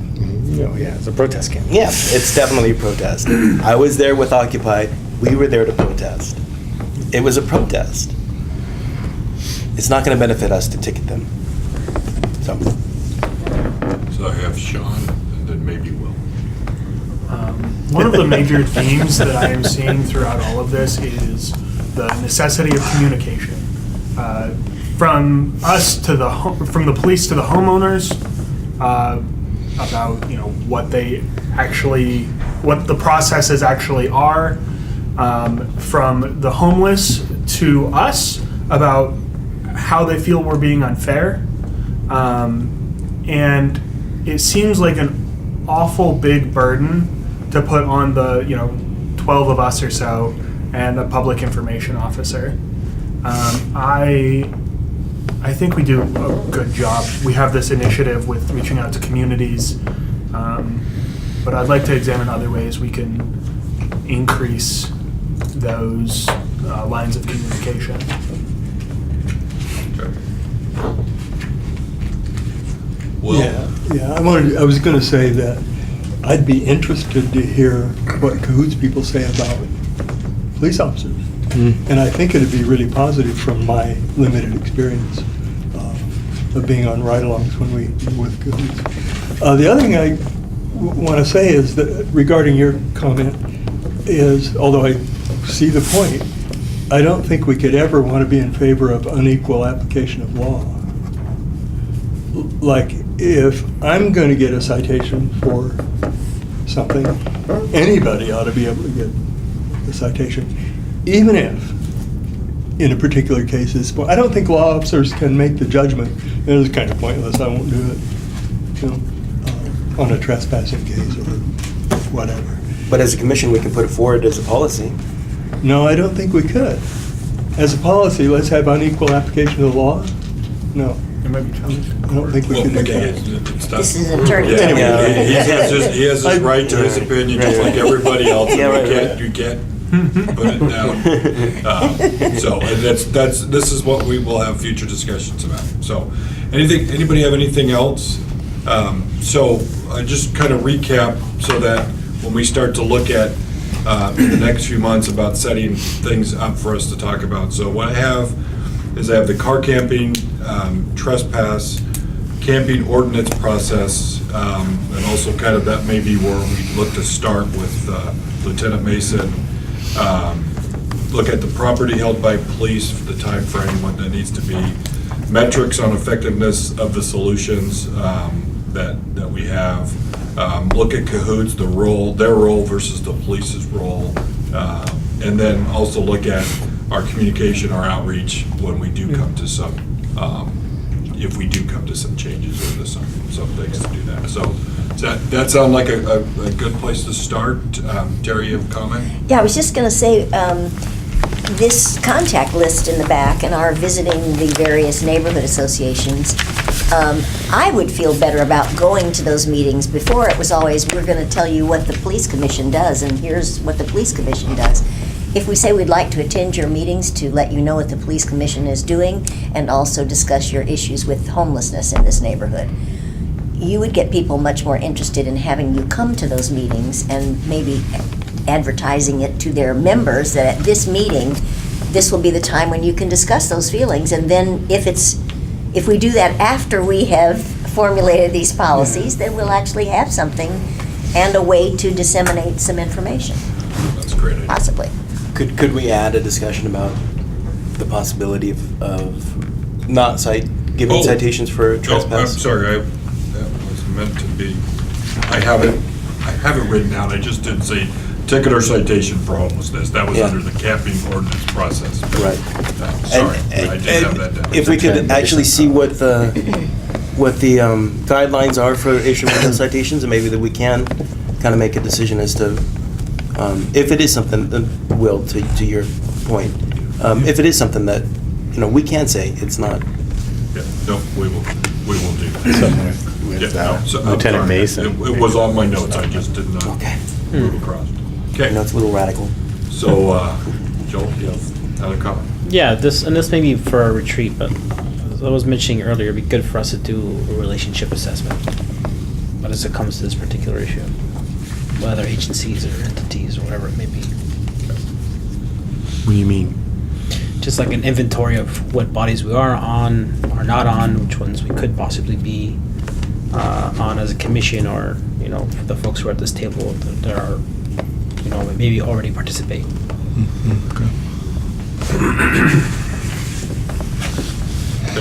Can we add one more thing? Sorry. I'd really like to take a look at early intervention for a lot of these policies, whether it's teenagers or even younger, about what sort of programs we have that are charged with intervening before folks fall into a criminal or homeless cycle. Well, that kind of goes beyond our and the reason why I say it, because we did this once before, 4 years ago, and we had all these kind of things come in. And it was 6 months, and we ended up at the end with nothing, because we had a lot of good information. We felt bad that nothing was happening, but we have no control over them using those programs or doing that. I mean, it's nice information, but it really kind of steps out. But I get where you're. Maybe for that, John. later in the year. Yeah, so, okay. Bill, could we have somebody from Cahoots come out?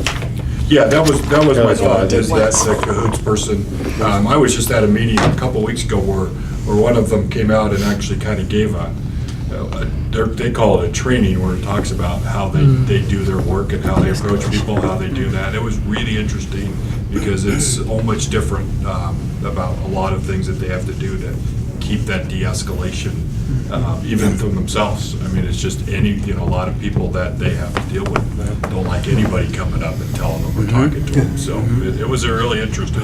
I mean, I could just imagine it's even worse when you're in a blue uniform, Exactly. So, okay, nope, we will look at all that.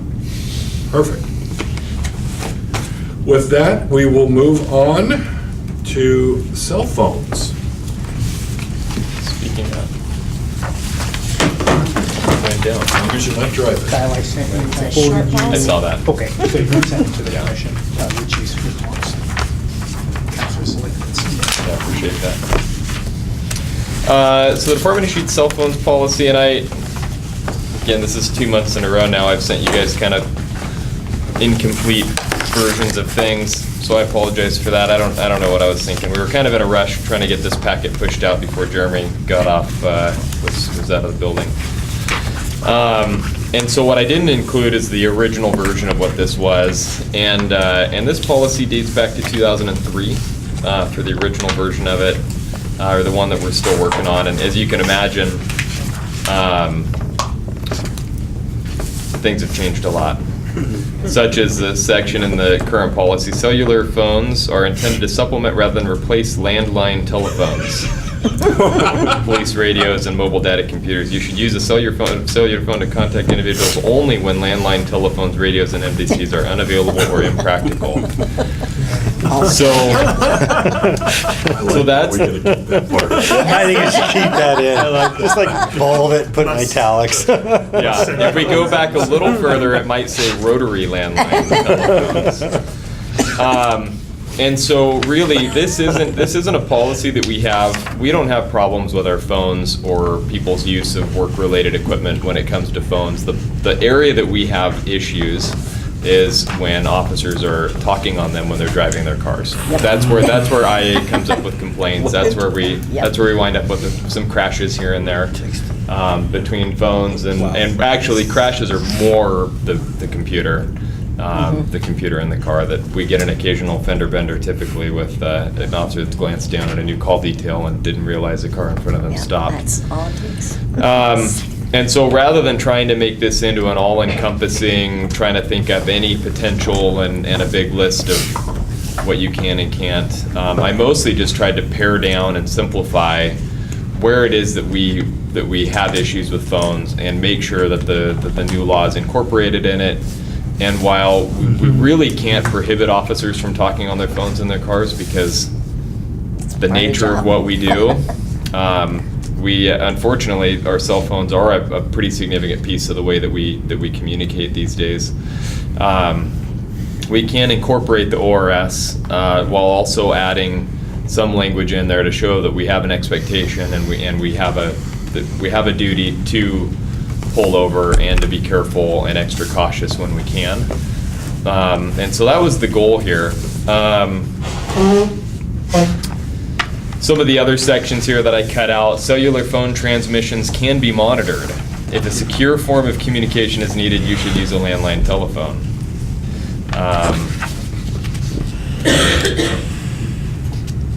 That's still true, if you could find one. You can't find a Yeah. payphone, that's for sure. What else is there? Those are kind of the main significant kind of outdated pieces. It did cover distracted driving, and actually some of the language that I left in here is really similar to what was already there. And then there is a section regarding personal use of department-issued cell phones. So due to the costs associated with cellular phone service, this was back in the day when we were paying for every minute and 10 cents for every text message. For those that knew how to text. You may or may not make or receive personal calls with department-issued cell phones, except when it calls for an emergency hardship. If a personal call incurs a long-distance charge, you must notify your supervisor prior to making the call. So there's just some things that are pretty outdated. Currently, the way our plans are set up is they're unlimited. We actually do share a pool of minutes, but we have unlimited data, and the pool of minutes is such that you'd have to leave a phone on a hold line 24 hours a day to actually make a dent in it. So I did do some research on that, and that's where the personal use, I actually put in there that nominal personal use is allowed, such as phone calls, text messages, web browsing, and navigation. You know, if your personal phone has gone dead, there isn't any cost to the city, there isn't any impact to the city, there's no impact to the equipment to have some nominal usage of it. And so any time where I can provide our employees with a little bit of a benefit that may or may not help them in a pinch, the goal is that, and the reason for putting it in there as it is that you shouldn't be then deactivating your personal cell phone and turning your work phone into your phone. And so that's where the nominal use came in. I've noticed that several officers at least carry their own personal phone as well as the work phone. So, yeah. Yeah, they recently enacted some security, so you either had to install some additional security stuff on your personal phone to be able to get into the work email. Switch. And so quite a few of us switched to having both in lieu of a phone stipend, a pay stipend. Makes sense. And then the drone stuff, it was easier for me to have a work phone for flying and my personal phone for making all the phone calls and notifications and stuff, separating those out. So that's kind of where we pared down. And then again, as you all know, anytime I can cut pages out of a policy is a really good day. And so that's where we came down to a pretty simple cut and dry. I had our internal affairs lieutenant, Angie San Miguel, gave us a couple lookovers and we made some tweaks here and there. But it's really pretty simple, and I'm super curious to hear everything you all have to say. And Steve's already indicated he's got some recommendations So I for have a me. queue going, and Alan, and then Steve. The cell phone use while operating city vehicles should be used in accordance with ORS 811. I don't know what that is. And doesn't emergency vehicle people have an exemption from using the cell phone? Yeah, within That's- is that what 811-507, yeah, that is the mobile device use Oregon Revised statute. And within that are some exemptions in some circumstances. And so that's where, but it's restricted. Yeah, you can't just be calling your barber to make sure that they're going to be open when you get off work while you're on your way to a call. It's got to be work related, pursuant to the duties. I could have pulled it up. In fact, I could probably pull it up here and So just it's- kind of read you exactly what So that it does is. actually But there- allow personal use while you're driving? Yeah, no, and it's got to be work related. Okay. Yeah. That's what 811-507 is. Yeah, and I'll, as others are talking, I'll Okay, Steve? Well, I do have a number of thoughts about this. The policy does not address personal cell phones, which seems to be a gap here, unless we're going to have a different policy for personal phones, because personal phones are being used on duty. For example, the CRB reviewed a recent case where an officer was using a personal cell phone to Snapchat others, including a civilian. So we know that they use them on duty. And if they use a personal cell phone on duty, are there public records implications if it's related to work? I don't know. I mean, that's not that it needs to be in the policy, but there's some thoughts that may need to be discussed, some consideration. I understand that some use personal cell phones and receive a stipend for them. You'd mentioned it earlier that many have converted, over to the work and they carry two, but there may be some that still get a stipend. I'm wondering how those are treated for like public record or department purposes. During a case we reviewed last month, there was a call placed to a supervisor, and the supervisor did not return the call until the next day after several hours. Should any policy address expectations about returning phone calls for call-outs or special assignment or other considerations? Are officers encouraged to use department-issued phones over personal phones? What about, social media is pretty popular. So what about using department-issued phones or personal phones while on duty for, social media purposes? And I know, I like short, and simple, and clear policies. I agree with you 100%. If you can make them short and concise, I agree. I think there's some considerations here to think about. In C about the nominal personal use, I always think when something's a little bit ambiguous and subject to interpretation, then you're going to have inconsistent application. And so my definition of nominal may not be the same as Alan or Sylvia or somebody else. So if there's an example that could support what nominal is, just tighten it up, or some way to kind of narrow the interpretation would be great in my mind. But I do think the whole personal cell phone issue is a gap that should have some discussion and consideration. Are they all QWERTY boards, or you have to pound away at the 5 to get the? I hated going to a regular keyboard. I was good at the 9 key. Oh, boy. So is there a policy on personal cell phone? There isn't. I mean, we're going to, that kind of, some of the things that Steve's referring to are things that are likely going to be referred back to our code of conduct and behavior, as opposed to, there isn't a policy, and there probably shouldn't be a policy about on your personal time or break time engaging in social media, but there's an appropriate level of that is more of a conduct-related issue. It's certainly possible that there could be a point for having more of a deeper dive or a different policy. I think it's good for this one to have, because this goes into the equipment section, that it's pretty specific just to department-issued phones. And there could be more procedural type stuff about how we issue and who we issue, and that kind of stuff could be in here.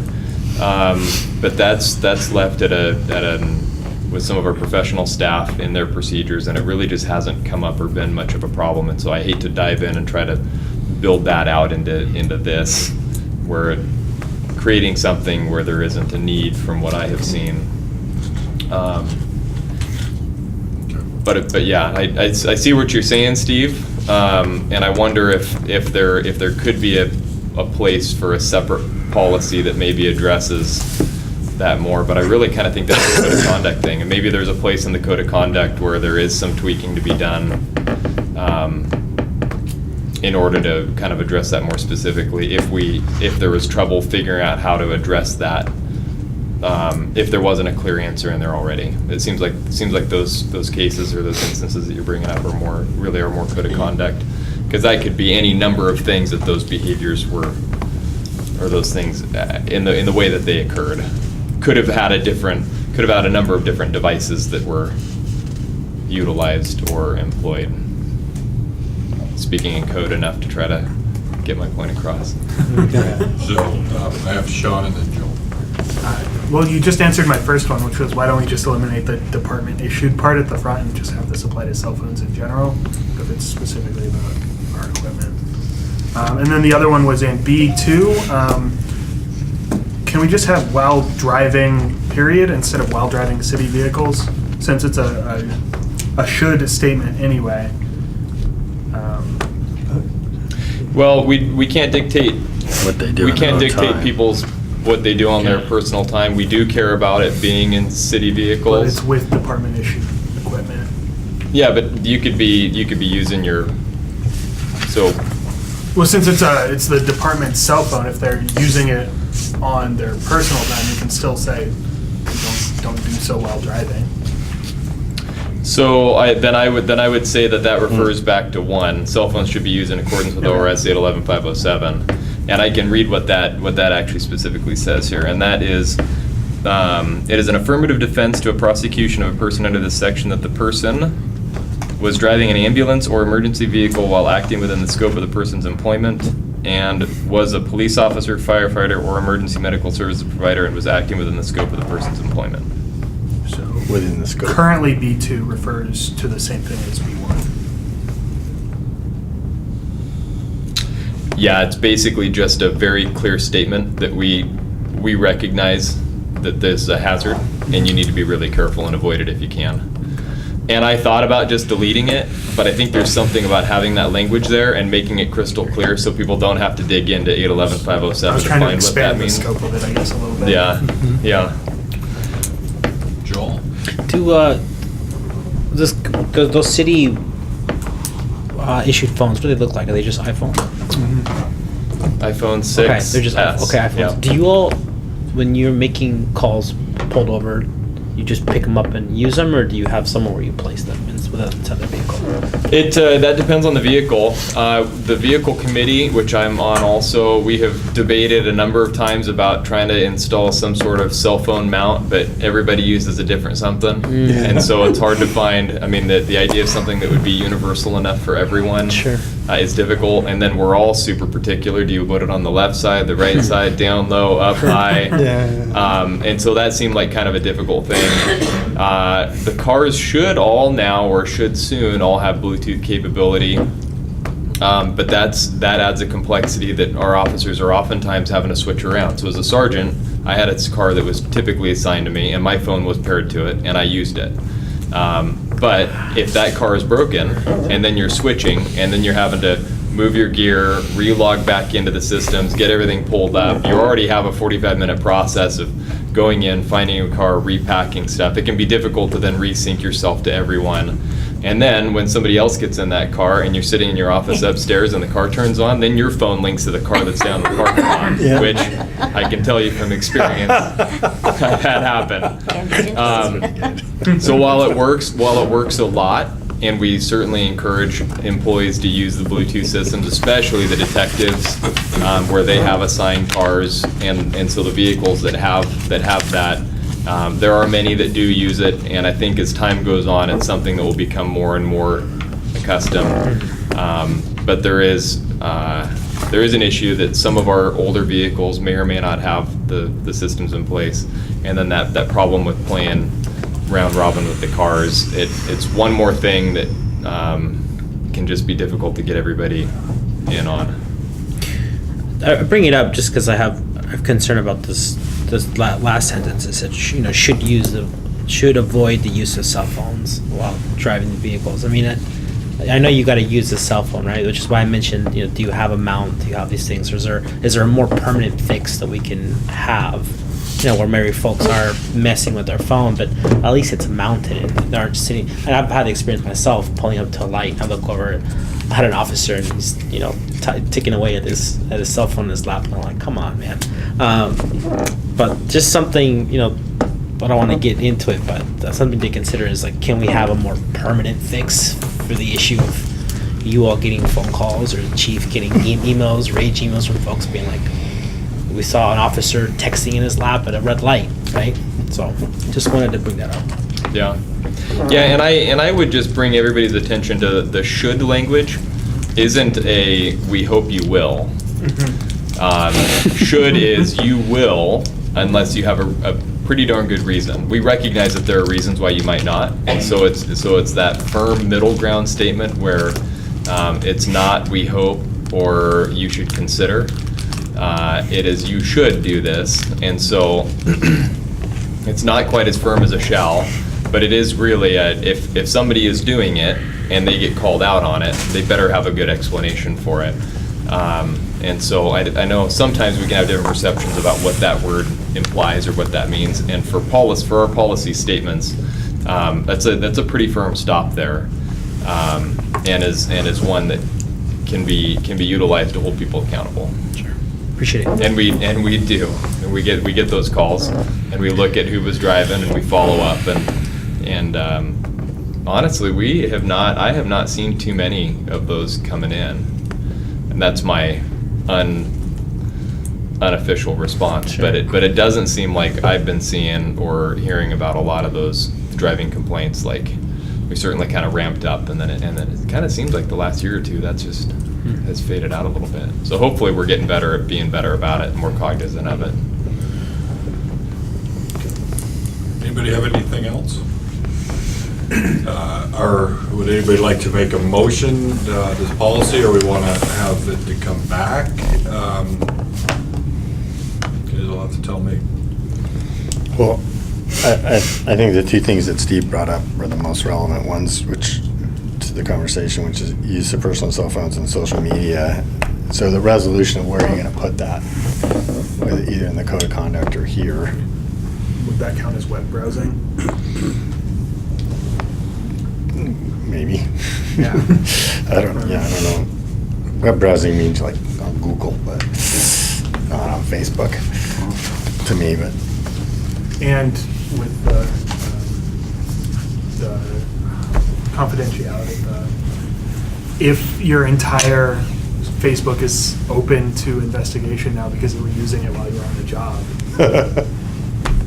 Well, and that's interesting because I actually wrote that with the thought process of being able to use it when you're not working.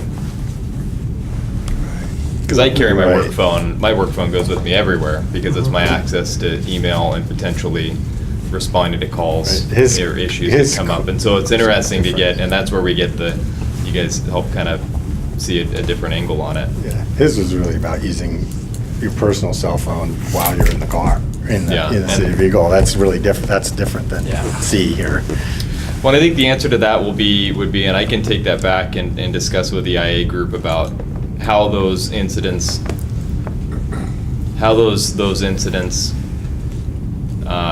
got classified and how the current language fit, and whether or not they're in their eyes or the auditor's office eyes, whether there is a need to have more specificity, or if the language in the code of conduct fit in a way that we were able to address that problem. And if it did fit to address the things that came up in a reasonable manner, then do we need to have more specific language? And so I think there is a big discussion there that probably starts at the IA group in the auditor's office about when they got those complaints in and they looked at them and like, well, what's the violation here? Did it point pretty easily to where it needed to go and fit there? Or was it kind of a scramble to come up with, well, how do we classify that? And I think that really becomes the big question right there. So I have Stephen, and I put myself in the queue. Well, knowing that the policy was written in 2003 and we use our phones way differently today, modernize it to fit kind of more what we do today, those two cases that you're referring to, remember, we only see a small sample of what really goes on. So, it's hard to let's build a policy around like these two instances. And the one with the supervisor not returning call, I can tell you it's not in a policy, which is why there was no sustaining to that particular allegation. So, I mean, these are things that I feel like maybe a representative group having some dialogue about, like, what does a modern policy look like today? I feel it's a little lean because people are not going to leave their personal phones at home unless you tell them not to, I guess. And some of them use them, like, and they get the stipend, and I don't know how that fits, like, in terms of public records or whatever. So, I don't know. I feel it's a little light. I wouldn't be in favor. I'd vote no if we voted on it tonight, I just tell you. I don't think it's ready. So I guess I look at this, I think personal use is a whole different subject than a department-issued cell phone. And personally, I don't think the two policies should ever go together. And if they felt like there is a need to address the personal cell phone use, that should be addressed separately, and we have to figure out how to address that. But I do think that if we're just talking about equipment that's issued by the department and this is how we want it used, then I think this policy covers that. I'm just not sure how the person, like when they're using personal phones for company business, fits into anything, because we know it's a thing. I don't know how, I mean, that's not addressed here. Yeah, that's the big issue. Do people get stipends to use their own personal cell phone? They use their own, they don't want to carry. Yeah, and the legal folks, Ben Miller and the legal folks can give you a better idea of what the rights the city has are to collect records from personal phones that have stipends, and that's a complicated, but it's pretty well, from my understanding, it's pretty well clear through the current laws that we have in case law surrounding those kinds of cases. But I certainly don't have a clear answer or able to give a clear presentation on it, and it may be something that if we want to dive into that, I do just think that's I would prefer to keep that separate from this and leave this as more of a procedure about the use of department issued phones as more of an equipment discussion, whereas what we're talking about is more of a behavior issue that really, and I wouldn't want to limit it to even phones, because I think it really relays back to computers and tablets potentially, and other electronic personal devices of a number of different types. So I think it's a bigger discussion that doesn't go in a procedure about department issued cell phones. Not to say that it's not a discussion to have. But I don't know that I would want to try to expand this into covering those issues and then convert this into a policy, because it does cover more substantial topics. Well, I wonder too, Kyle, the city's policy manual may address some of these issues that you're trying to get at, which is also a manual that our officers are held to. It's a department-wide policy manual, so it might be worth reviewing to see if there's an overlap there that covers what you're trying to get to, but through the city's policy manual. Steve, and then I have I'm Joel, certainly Sean. not advocating that the two be collapsed in this policy. I actually like them as separate policies, but I think there's a gap that should be considered and addressed. And I still would say that as to the ambiguity here, I'd still suggest you maybe look at tightening that up a little bit. For the personal use section. No, the nominal. Nominal. Yeah. Yeah, under the personal. Yeah. Personal use. Do you have any of department suggestions issue. about like what That was my what kind of tightening gets you to a place where you're more comfortable with it? Like what does tightening mean to you?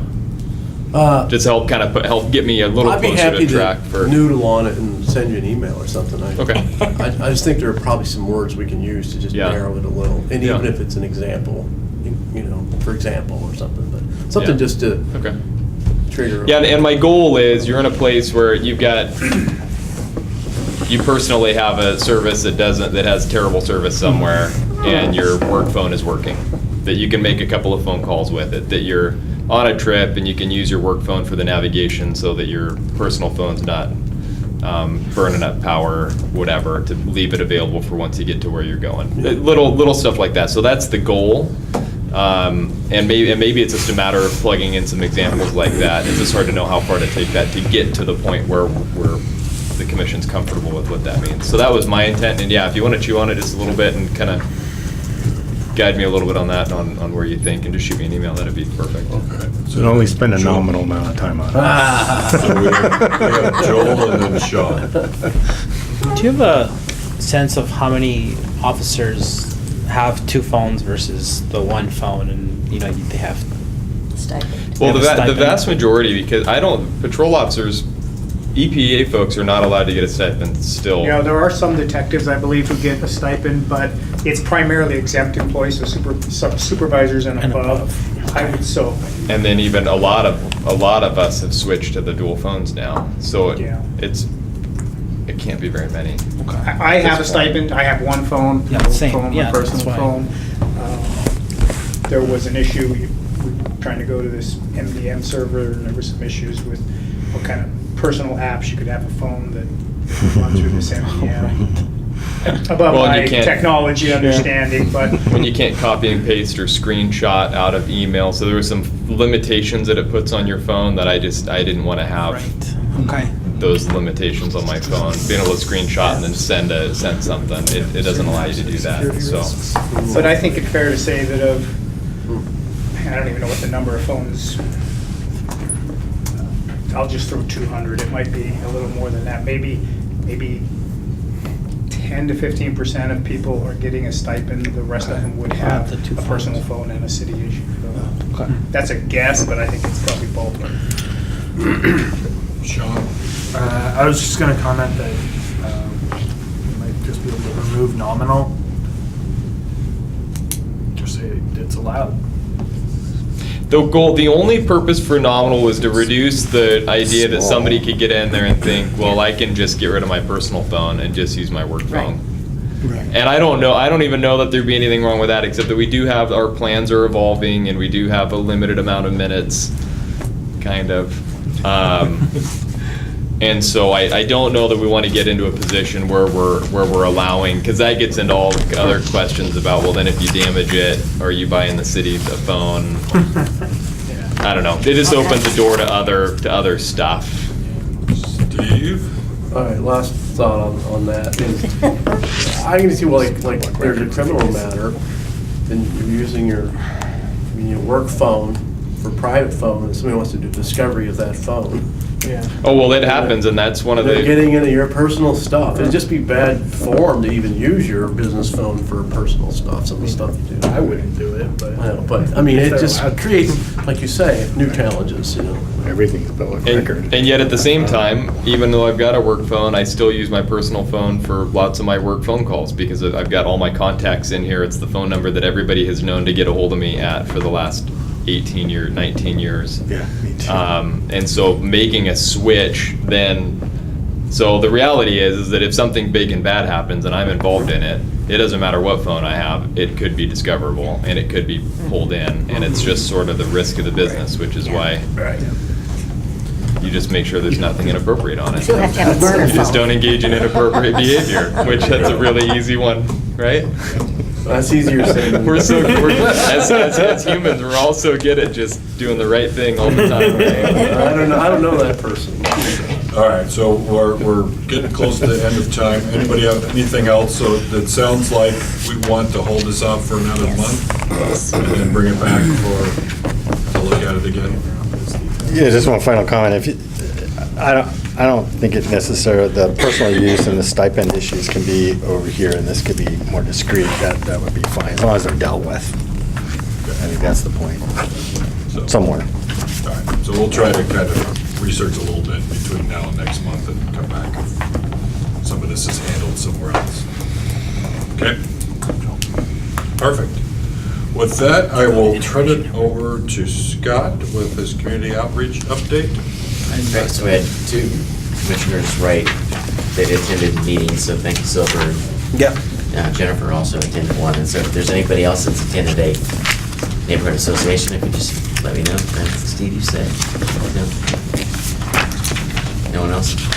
Okay, in the last packet we had, that came by email, I think there's a letter attached that Jeremy put on for everyone, and it's a list of the leadership of all the associations and how they come together for a meeting.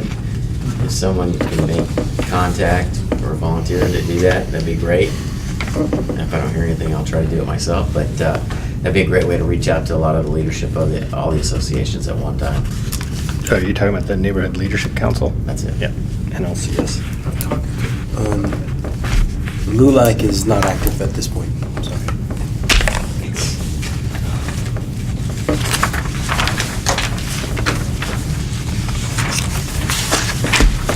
Any other comments, commitments? I can reach out to Pete, I know him, on the Neighborhood Leaders Council.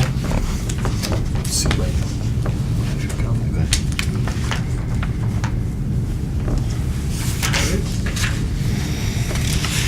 Anything else? Nothing else? Okay, with that, we will go to closing comments. The warm one. Yeah. And I'm going to start with you, Kyle. Do you have anything you want to close the meeting out with? Nope, just a big thank you for all the thoughts and comments and discussion and approval of our drone policy. We'll move to Alan then. Any final comments? Looking forward to the new street crimes team calendar. I got it on the list. I think it's gonna be great. Silver? No comment. Sean? Steve? I may have fallen asleep in the beginning under opening comments because I had some I wanted to bring back from the civilian review I board. missed that. Yes. There You did was roll a through that, yes. chairperson problem with that part of the meeting. So should I email my, or can I kind of share that now? Yeah, share that. Okay, so the February meeting, as you know, was we had both the Civilian Review Board and the Police Commission on the same night, so I was unable to be here. I attended the Civilian Review Board meeting, and I wanted to share this, the case from that meeting as well as earlier this week. In that case, because it does kind of speak a little bit to what we were talking about tonight. So this was where a supervisor consumed shots and beers at one establishment, and then more shots and beers at another establishment. When the supervisor went to leave the last establishment, got into an argument with another driver about a door ding. The argument became a little heated before the supervisor disengaged. The other driver told the supervisor should not drive, thought the supervisor was impaired. The supervisor pushed the other driver and then drove off. The other driver called 911. After running the plates, the supervisor was called within about 15 minutes after that incident. The supervisor did not answer the call, nor calls or text messages regarding a special assignment until 1 p.m. the following day, so several hours. The issues were whether or not the supervisor violated the law by driving while intoxicated, whether or not the supervisor brought disrepute to the department by the handling of the confrontation, and whether or not the supervisor failed to return the calls in relation to the special assignment. The command and auditor agreed allegations were unfounded. The majority of the board found the evidence was insufficient as to driving while intoxicated. And it's a nuance, but unfounded basically means it didn't happen, while insufficient evidence means just that. It may have happened, we don't have enough to determine one way or the other. So that's why the majority of the board went with insufficient. The supervisor admitted to consuming shots and beers, but there was no follow-up before any evidence dissipated. Thus, it was not known whether or not the supervisor was intoxicated while driving. Thus, that's why the board landed at evidence was insufficient to uphold the allegation. The district attorney made the same finding, and that is insufficient evidence. An interesting discussion ensued about when officers follow up on calls for a possible DUI driver. There are times when officers go to the address associated with the vehicle and actually make an arrest. No visit with the supervisor happened in this situation. Notwithstanding the volume of calls at a particular time, I mean, there could be all kinds of things going on. There was some concern that the public might be treated perhaps a little differently than what an officer might be treated, or at least the appearance of that possibility. Majority of the board agreed disrepute was unfounded, but curiously, because the other driver was not aware the supervisor was an employee of EPD at the time of the argument. One might argue knowing the supervisor was an employee at the time is irrelevant, as the policy does not speak to whether or not an officer must be known as such. The policy is an admonishment not to bring disrepute at all times, not just when it's known that someone is an officer. If that's the standard, insufficient evidence might have been the appropriate finding. Finally, and more relevant to earlier discussion, as to the supervisor not responding to calls or text messages, the board found the allegation was unfounded because while there may be an expectation that supervisor return calls, for example, my boss calls me, I'm calling him back if I miss the call. I mean, I don't need a policy for that, but there was no policy on point. So, and then this is interesting. A healthy discussion ensued about what to do for small groups, say SWAT, where there's a member of the team, and maybe there's only a couple of supervisors, and one of them is out or unavailable. Can a supervisor ever be off the clock? Can they go out and have a beer and relax? And if they get the call, then what? They shouldn't, just because you're on a small team, shouldn't necessarily be available at all times 24/7, so long as you're on the team. So the auditor asked the board what they thought about, what their opinion might be about that, and I think the board, majority of the board, well actually all the board said, well look, you know what, people are human and they're entitled to personal life, and so command staff should have some sort of succession plan for small groups. If a supervisor is not available, who's next up? That's kind of where the board landed on that. Let's see, so this week, and by the way, thank you, you did an awesome job on the presentation, and I'm really excited about seeing that put into place, but we really appreciate that. The case review earlier this week was about tasing someone that was in handcuffs. The 2 sheriff deputies had a person in custody that was not totally cooperating. 2 EPD officers ran up to assist. Within about 8 seconds of the contact, a taser warning was given and the person in custody was tased. The issue was tasing someone while in handcuffs. Command staff found the tasing was within policy, while a majority of the board found the allegation should have been sustained when reviewing the policy and measuring against the conduct and the tasing officer's responses to questions. Basically, the policy says no tasing if someone is in handcuffs unless they are there's like 3 different standards, but the one at play here was violently resistive. And there are no other less intrusive measures. The majority agreed the person in custody, and these are words from the tasing officer, twisting his body, flexing his muscles, and moving his head did not rise to the level of violence. There were 4 officers on 1 person, and there was a hair hold being applied. It looked like the person was going down, which would be considered a less intrusive measure. So tasing happened pretty darn fast, and there really wasn't time to assess the effectiveness of the hair hold, but literal read of the policy, and given less intrusive and 4 on 1, the majority of the board said that allegation should have been sustained. So, sorry, I talked really fast. I want to get through, but thanks for indulging me. Thank you. And I apologize for missing that at the end of the meeting. So, Terry?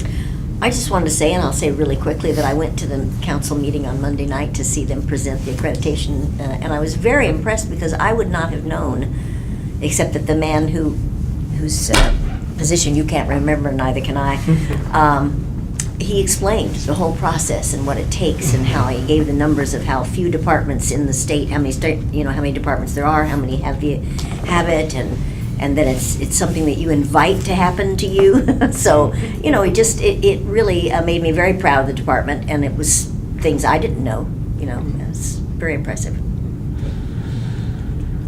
Joel? Will? I was just glad to see the new existence of the street crime unit. I think that's great. Thank you. Really happy about it. Captain? Thank you for tolerating me tonight. Thank you. Scott?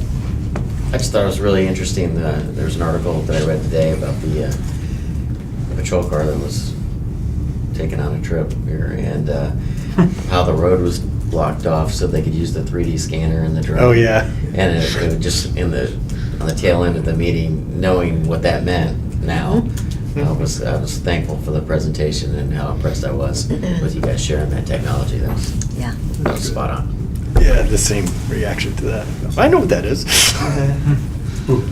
Good, thank you. I just want to thank everybody for coming tonight. And I think we had a really good discussion. I think it gave us some good points to think about homelessness. Thank you, Captain, for filling in. I appreciate that. And thank you, Kyle, for filling in for Jeremy. And you did a heck of a job. I think there was some concern by Holly you could do it, but we worked through that. I think we all had some concern. I didn't reply to all of them. I noticed you did. But also want to remind everybody that I'm trying to remember the date of the police Fourth. awards. Oh, the awards, I think it's the first. Oh, yeah, during the day. And I really recommend as many as possible to attend that. It is a great to listen to all the really good work that this group does. I say 12, that doesn't sound right. It's the That sounds like 22nd. 22nd. Because I'll be gone, that's the May first one I'll 22nd. miss. It is worth going to. It's during the day, right? Yes, it's at 3 o'clock, we're Yeah. gonna have 3 or 4 o'clock. So, well worth it. With that, we'll adjourn the meeting. Thank you, everyone. 99. Scott, when I read that one, I wonder if how many times they moved the thing and how many.